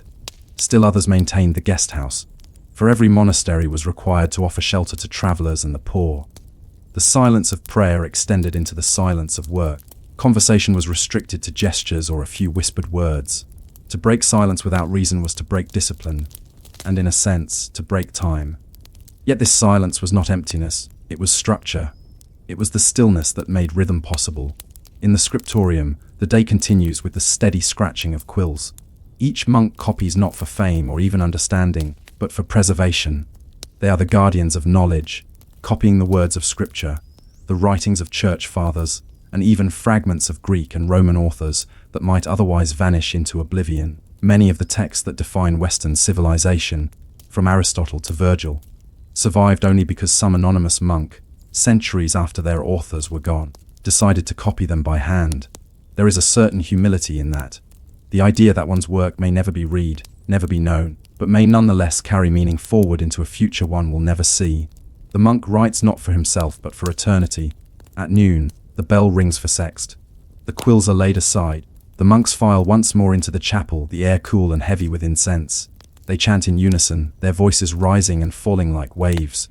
The chant, plain, slow, and hypnotic, is both music and measurement. Each syllable is timed, each pause deliberate. It is the sound of discipline turned to devotion. Through centuries, this music will evolve into Gregorian chant, and from it, the very foundations of Western musical notation will emerge. What began as prayer will become mathematics, and from that art. After sext, the monks take their single meal of the day: coarse bread, beans and ale. Meat is rare. Conversation is forbidden. A single reader recites from scripture as they eat, reminding them that the spirit must be fed as much as the body. When the meal ends, they bow, and each returns to his appointed duty. Some to the fields, some to the infirmary, some again to the slow labor of ink and parchment. Outside the monastery walls, the world changes. Kings rise and fall, wars rage, famine comes and goes. But within, the rhythm of the bell remains unchanged. This is what the monks call stabilitas loci, the stability of place. In the stillness of evening, as the sun lowers beyond the hills, the young monk steps out into the cloister garden. The air smells of herbs and smoke. Bees drift lazily between lavender stems. He looks up and sees the faint glimmer of the first stars. Somewhere, in another monastery miles away, another bell will soon toll the same note. A sound that binds communities across Christendom, each one living the same rhythm, the same ordered devotion. It is not merely prayer, it is synchrony. An entire continent breathing in unison, guided by the same bells, the same cycles, the same careful division of light and dark. And yet, beneath this order, there is tension. For while the rule demands humility, it also demands perfection, a constant vigilance against idleness, distraction, and desire. Even thought can become a sin if it wanders too far. The young monk feels it sometimes. The pull of the outside world. He remembers his father's fields, the laughter of markets, the sound of rain on thatched roofs. But here, time belongs to God, and he has chosen to surrender his own. Still, at night, when he lies in his narrow bed, the question stirs faintly: if all hours belong to God, what remains for man? That question, quiet, almost heretical, would echo through centuries. The monastic obsession with time, order, and repetition would one day inspire not only prayer but also science, industry, and bureaucracy. The monks, by dividing the day into measured intervals, taught humanity how to quantify time, and from that came schedules, wages, clocks, and eventually, the modern world. It is an irony they could never have foreseen that their devotion to the eternal would give birth to the temporal. As Compline approaches, the final prayer before sleep, the young monk takes one last walk through the cloister. The moonlight spills through the arches, illuminating the stone floor in patches of silver. The air is cool and still, the silence profound. He pauses by the chapel door as the final bell rings. 1, 2, 3. The same bell that began his day now ends it. He bows his head, whispers a short prayer, and steps inside. The chant begins again, low and solemn, and the monastery settles into its nightly silence. Outside its walls, peasants sleep in huts, wolves roam the forests, and merchants count their coins by candlelight. But here, in this small world of bells and parchment, time itself has been tamed, ordered, sanctified, measured.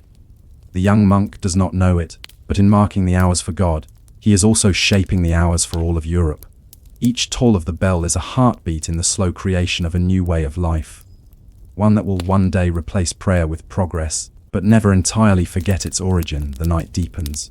The flame of the last candle flickers out. The monastery sleeps. Somewhere in the dark, water drips steadily from a clepsydra, one drop after another, counting the moments until the next bell.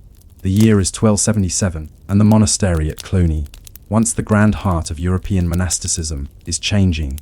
The chant still fills the stone halls, the bell still tolls, and the rule of Saint Benedict is still recited by memory. But outside the cloister walls, something new has begun to stir. The world, once measured by faith, is learning to count by precision. In the small town of Dunstable in England, and another in Milan, strange wooden mechanisms are being assembled by monks and lay craftsmen alike. They are built from gears, weights, and iron teeth, things that tick, clack, and move not by water or sand, but by the steady swing of a mechanical escapement. No one quite knows who invented it first, but in these years, between the 1270s and 1300, the first mechanical clocks begin to appear in monasteries powered by nothing but gravity, ingenuity, and time itself. And as the monks learn to wend these new machines, they are also winding the beginnings of the modern age. For centuries, time had been kept by the rhythm of bells and candles, by the slow dripping of water or the watching of stars. But water could freeze, candles could burn unevenly, and stars could vanish behind clouds. The new clock, though crude and immense, changed everything. It did not need the sun, nor the night sky, nor a priest to watch its shadow. It ticked on its own, unmoved by the seasons, untroubled by the dark. At first, the monks used these clocks simply to regulate prayer. The great abbey of St. Albans in England, for instance, is said to have built one of the earliest examples. A massive wooden frame with falling weights and rotating wheels, controlled by a verge and foliot escapement that divided each swing into measurable beats. Each sound, each tick, was, in its way, a prayer made mechanical. In the monastery, the bell ringer was now a man of new importance. He no longer watched the stars or waited for sunlight, he watched the clock. Imagine him there, standing before the strange new machine, a wooden drum wound with rope, an iron wheel turning slowly, a pendulum swinging with hypnotic precision. The sound filled the cloister, soft, repetitive, and utterly unlike the wind or the chant. At first, many found it unsettling. Time, which had always belonged to God, now moved of its own accord. The bell that once obeyed prayer now obeyed a machine. Was this progress or pride? The monks did not say. They simply adjusted their hours, a little earlier, a little later, to match the new rhythm. In the scriptorium, the work continued as before. Parchment was still scraped smooth with pumice, ink still brewed in small clay pots, and the monks still bent over their desks for hours in silence. But now, their lives were not only ruled by bells but segmented by them. The clock created an awareness of hours that was sharper, more insistent. Before the clock, a monk might sense time by the warmth of sunlight through the window, or the distant hum of insects in summer. After the clock, the rhythm became exact, too exact, some thought. The difference between matins and lauds was now measured not by dawn itself, but by the machine that counted its minutes. It is hard, from the distance of centuries, to imagine how strange this change must have felt. For over 600 years, the monastery had been the most stable, timeless place in Europe. Now, a device of wheels and iron teeth had begun to discipline not only the hours but the very experience of living them. Yet the monks, ever devoted to order, embraced it. They improved the clocks, refined them, and spread them to other houses. Soon every major monastery had one, not because it was fashionable, but because it served their ultimate devotion, precision in the work of God. And once the monasteries had them, towns wanted them too. The clock left the cloister, climbing towers, adorning marketplaces, and marking the days for people who had never before thought in terms of hours. What began as a tool for prayer became the heartbeat of civilization. As the bell towers rose higher, their sounds reached farther. A peasant ploughing his field could now hear the noonday bell from a monastery miles away. A merchant in the marketplace could hear the hour called from the cathedral tower. The sounds synchronized lives, drawing people unconsciously into a shared rhythm. It was no longer just the monks who lived by measured time. It was everyone. A strange reversal occurred. For centuries, the world had been measured by the church. Now, slowly, subtly, the church was being measured by the clock. In a small abbey near Cologne, a monk named Gerhardus kept a detailed log of the monastery's schedule, the first surviving record of monastic time disciplined by the clock. In his notes, written between 1310 and 1325, he observed how even small errors in the mechanism could disrupt the divine rhythm. When the wheel slows, the bell for prime is late, and the brothers falter in their reading. He described how, on cold mornings, the weights would stick or the ropes would freeze, throwing the entire schedule into confusion. And yet, he also recorded something remarkable, that as the machine grew more reliable, so too did the monks. They rose with precision, ate in unison, prayed without delay. Discipline became almost effortless, as though human weakness had been replaced with mechanical certainty. This new certainty found its way into other parts of life. The monastic order, always known for its records, began keeping even more precise chronicles. Where earlier accounts might say, "A great frost came early that year," later ones might note, "The frost came upon the 5th of November, before prime." It was the beginning of a new kind of historical consciousness, one that viewed time not as a vast, sacred flow, but as a sequence of moments that could be measured, recorded, and compared. Without realizing it, the monks were inventing the modern sense of time itself. But progress rarely comes without loss. In the centuries that followed, as clocks spread and schedules tightened, something began to fade from the old way of life. The monastic day had once followed nature. Prayer at dawn, work at midday, rest at dusk. Now, it followed machinery. The bell rang when the clock struck, whether the sun had risen or not. One monk from a later period, writing anonymously, lamented that, "The seasons no longer speak to us. We live by the wheel, not by the sky." He did not mean it as rebellion, but as regret. For in mastering time, they had also distanced themselves from the natural world that once shaped their prayers. Yet the influence of the monasteries spread far beyond their walls. The idea of dividing the day into hours would travel to universities, where scholars began organizing their lectures and disputations by the clock. It would reach city workshops, where artisans began counting the hours they labored. It would even reach sailors and astronomers, who used measured time to chart the heavens and the seas. And all of it, every schedule, every wage, every timetable, traced its lineage back to the monastery bell. The monks who sought only to serve God had, in their quiet devotion, taught humanity to serve the hour. One can imagine our young monk again, years older now, standing in the bell tower at dawn. The first light spills through the narrow windows. Before him, the clock ticks softly. He watches the slow descent of the weight, the steady turning of the gears, the gentle sway of the pendulum. He does not see invention or progress. He sees order, a reflection of divine harmony made visible in iron and wood. He winds the mechanism with careful hands and steps back as the great bell rings out over the valley. Each toll is perfect, even unchanging. Below, the brothers rise from their beds and move toward the chapel. Outside, the villagers begin their day, and time, once fluid as light, has now become a pattern of sound and steel. But as this new precision spread, so too did a question: if time can be measured, can it be owned? If the hours belong to God no longer, to whom do they belong now? The monks would not answer, or perhaps could not. For them, time was still sacred. But for the world outside, it was fast becoming something else, a resource, a commodity, a thing to be used. The monastery clock, once a symbol of divine discipline, would one day become the foundation of the factory whistle. And though the monks could not see that future, its shadow already stretched faintly across their walls. The bell rings for vespers. The chant begins again, slow and resonant. The light in the chapel flickers through stained glass, painting the stone in colors that seem eternal. But beneath the choir, hidden in the tower above, the clock ticks on, indifferent to faith, to song, to the passing of the sun. Its rhythm is now the rhythm of the world. Outside, in the nearby village, a woman baking bread glances toward the abbey tower.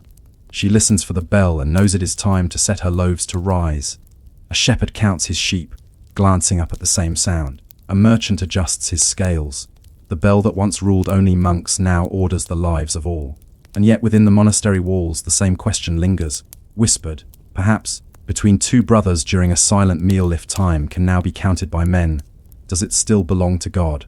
Or has the act of measuring it changed its meaning entirely?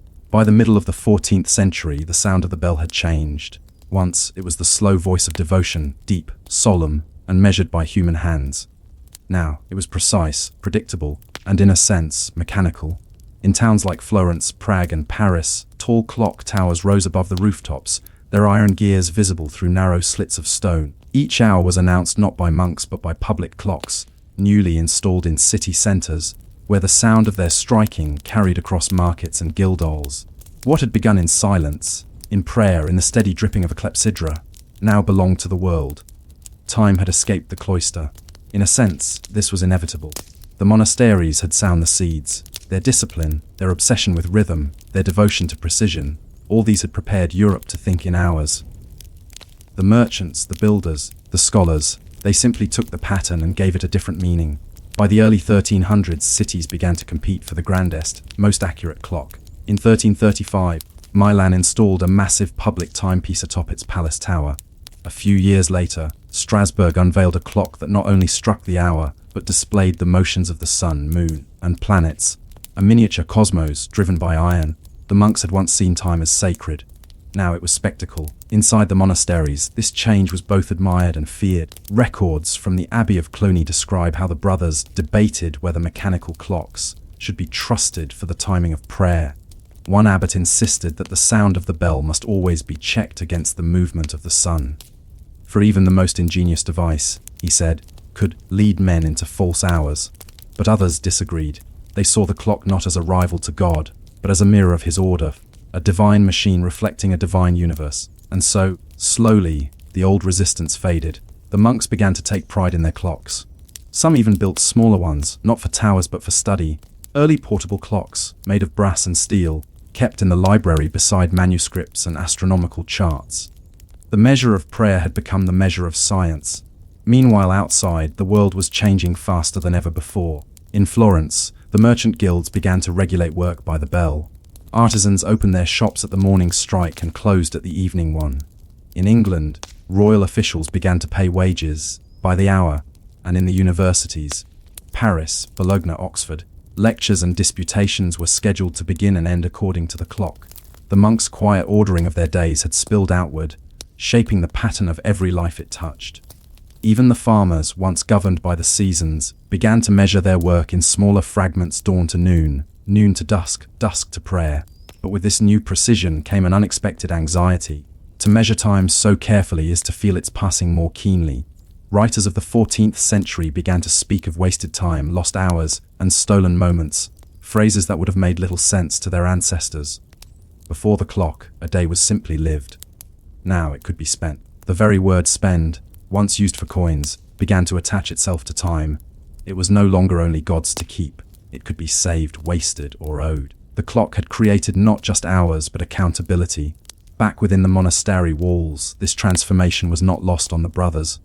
One chronicler from the Abbey of St. Albans, writing in 1382, noted that men now rise not with the dawn but with the bell, and sleep not with the stars but with the clock. Their hearts beat to its measure, and the silence of God grows short between the hours. He did not mean it as a rebuke. He meant it as an observation, one both wistful and precise. For even within the monasteries, silence was harder to find.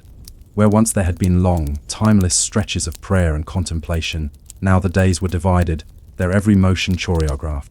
The monks had once sought eternity by ordering the hours.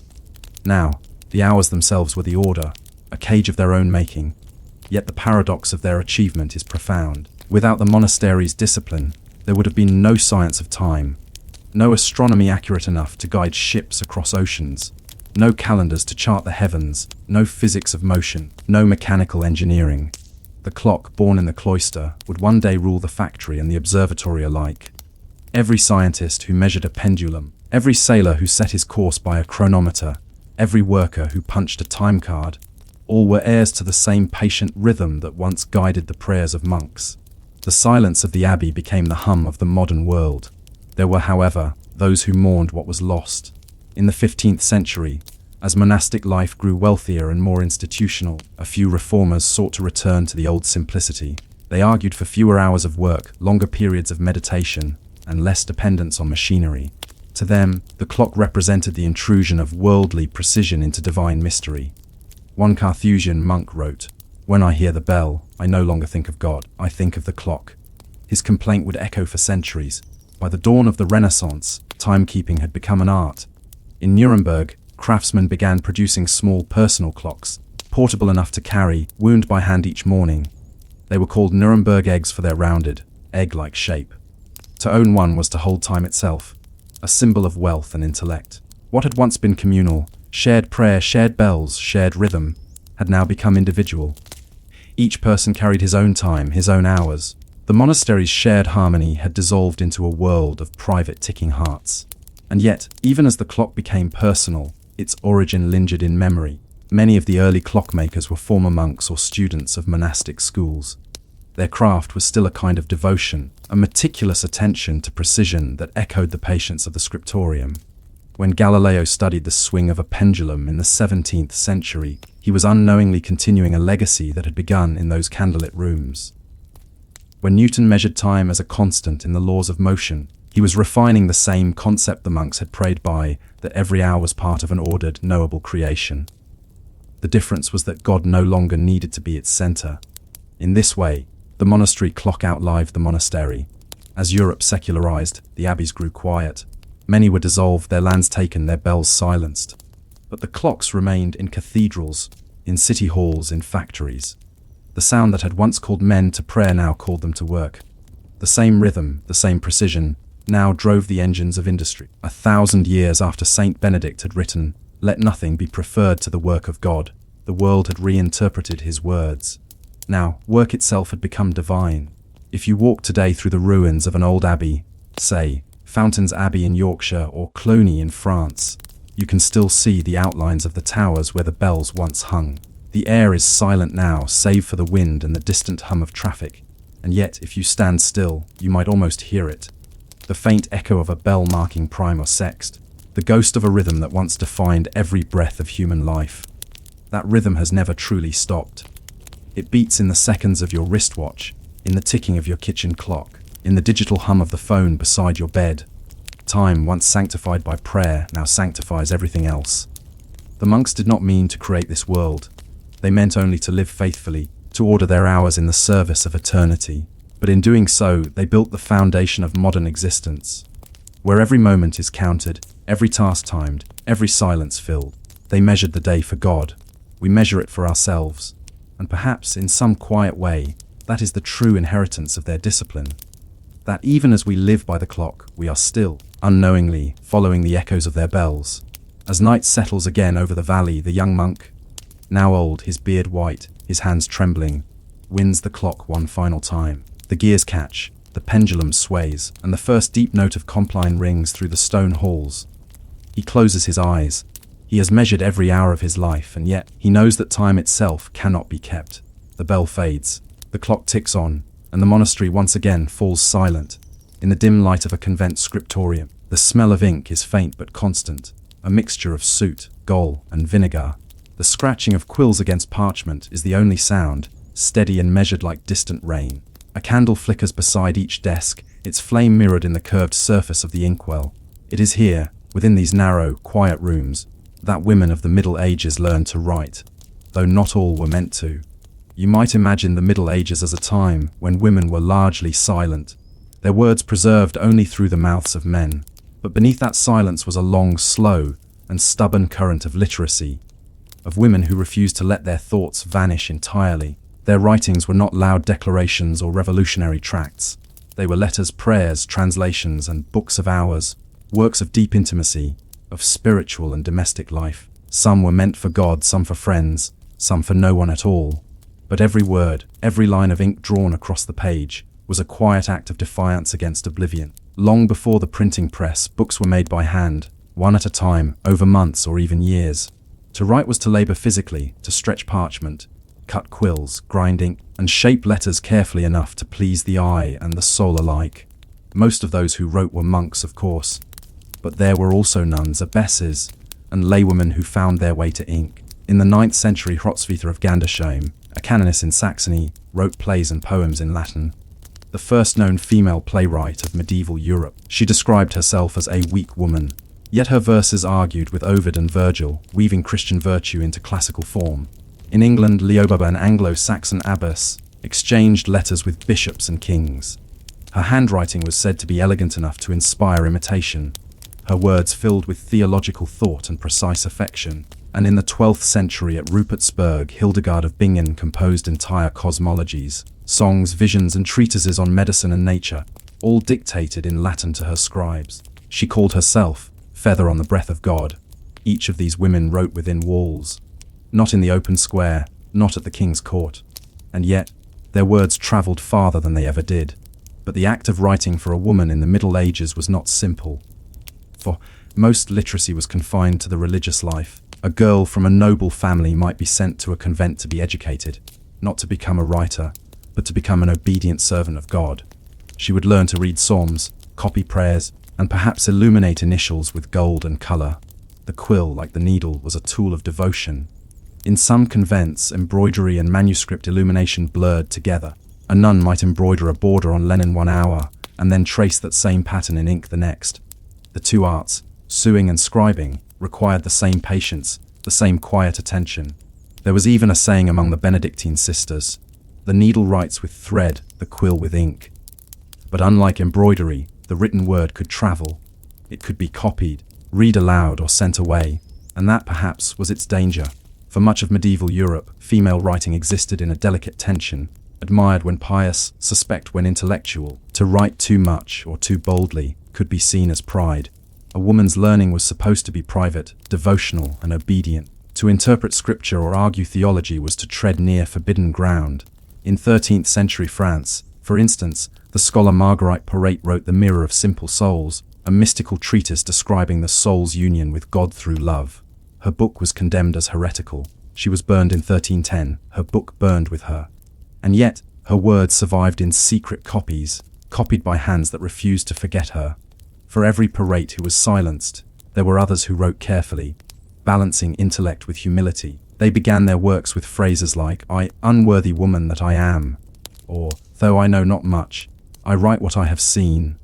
These were not only forms of politeness but strategies, ways to protect themselves, to enter the world of letters without appearing to challenge it. Behind their modesty there was resolve. The convent was both a cage and a sanctuary. It confined women to obedience, yet gave them access to books, writing tools, and time, luxuries that few laywomen had.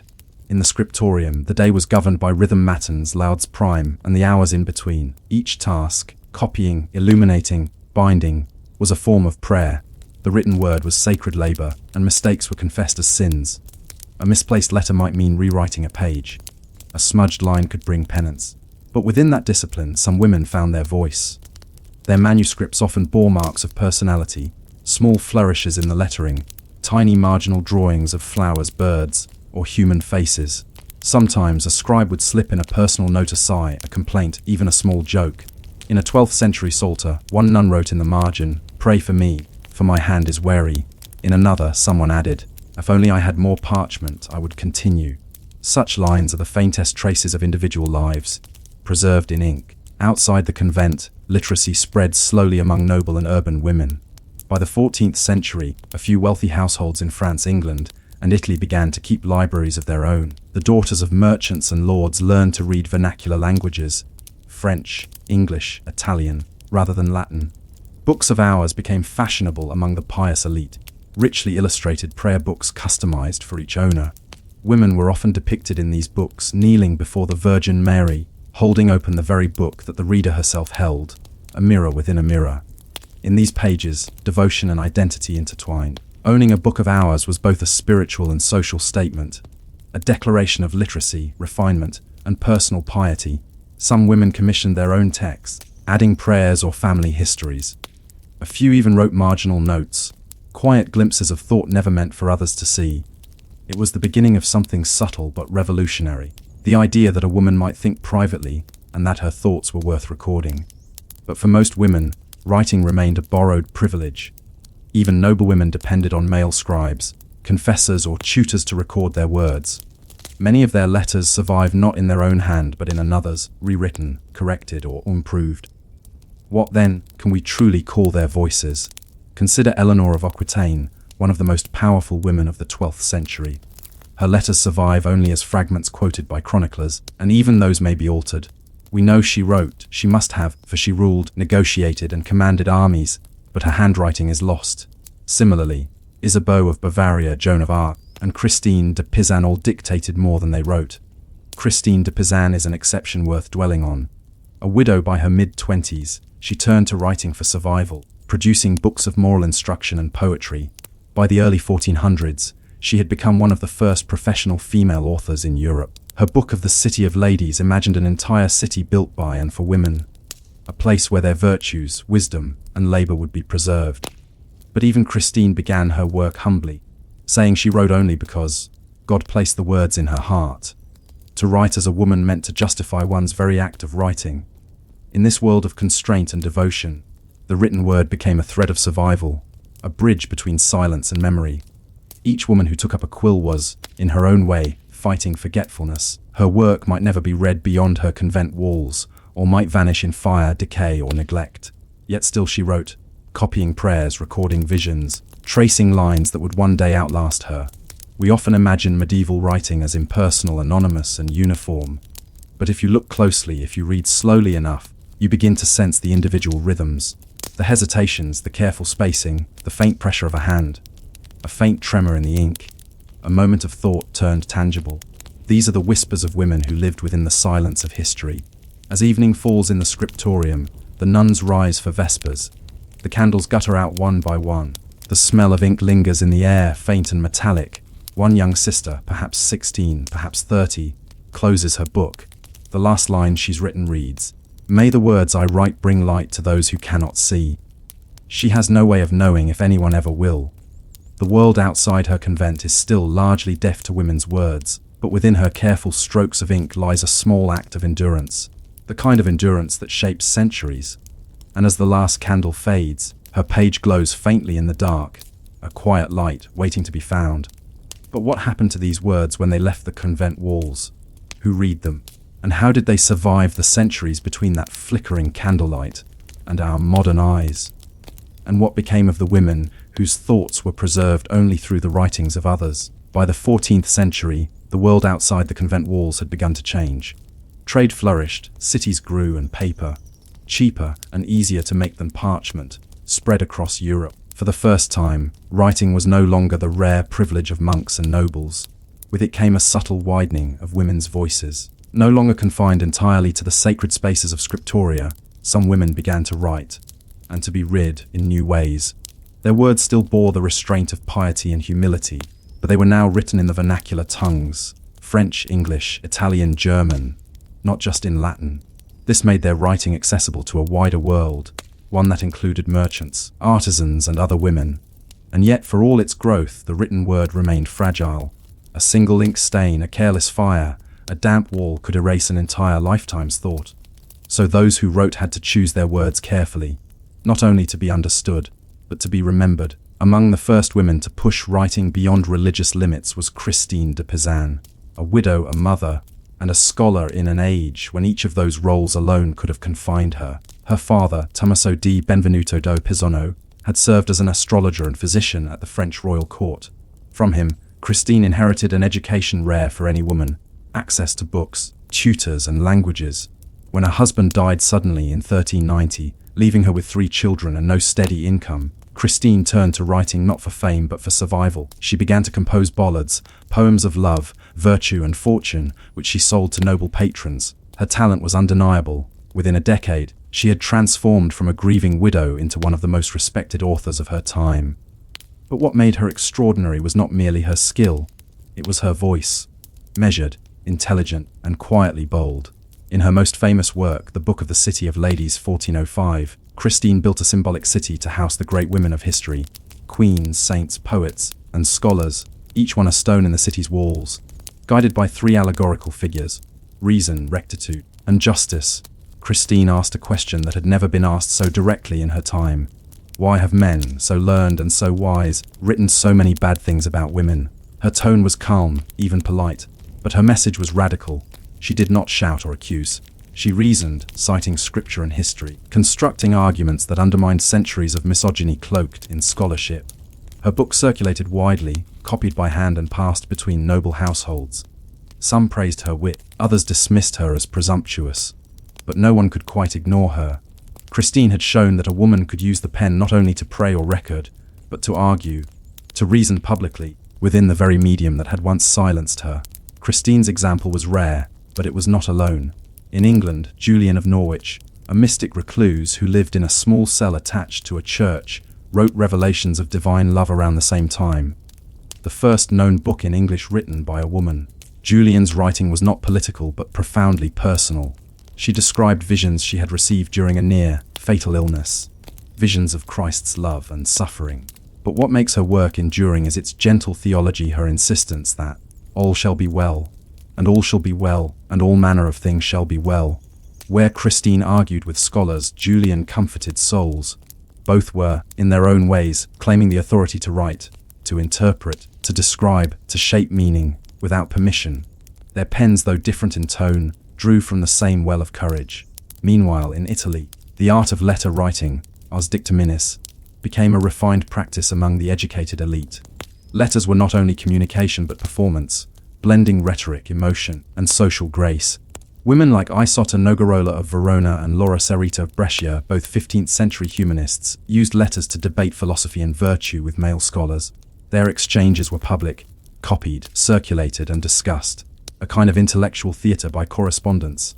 Isotta Nogarola, educated in Latin from youth, wrote to scholars across Italy on topics from theology to politics. When she argued that Eve's sin was less severe than Adam's, her letter caused an uproar. Critics accused her of arrogance and even impurity. Her response was measured but piercing. Why should the pursuit of wisdom be a crime for women, when God himself grants them reason? Laura Serrita, writing a generation later, was even sharper. In her Epistola Familiars, she defended women's intellect as innate rather than exceptional. Nature imparts one freedom to all human beings equally, to learn. Her letters are filled with brilliance and exhaustion, pride and loneliness. She saw clearly how easily women's work could be dismissed as vanity or disobedience. If I am silent, I am forgotten. If I speak, I am judged. I choose to speak. These were the cracks appearing in a long wall of silence, small fissures through which light began to seep. Yet even as a few women's words reached courts and universities, most writing by women remained invisible, lost in the anonymity of household and convent. Consider the ordinary letters, between mothers and sons, wives and husbands, sisters and lovers, that filled the margins of medieval life. Few of these survive, but those that do offer glimpses of women's voices unshaped by theory or theology. A mother in 14th century England writes to her son at university, reminding him to eat and send word of his studies. A wife in France begs her merchant husband to return before winter, for the fields are bare and the children ill. A widow in Bruges sends a letter to a moneylender, written awkwardly but earnestly, pleading for more time to repay her debt. These voices lack grandeur, but they carry truth, the raw persistence of women who used writing not as art or argument, but as necessity. There is something profoundly human in these scraps of parchment, the effort to shape letters with uncertain hands, to bridge distance through words. In a world where travel was slow, where news could take weeks, a letter was a lifeline. For women especially, it was a rare instrument of agency, a way to speak when presence was forbidden. To write was to insist that one existed. Some of these letters were dictated, their writers unable to spell but determined to be heard. Others were composed entirely by hand, the penmanship uneven but earnest. In one surviving 15th century English letter, a woman named Marjorie Bruce writes to her fiancé John Paston. Her words are gentle and vulnerable. She calls him her right well beloved Valentine. It is one of the earliest known love letters in English.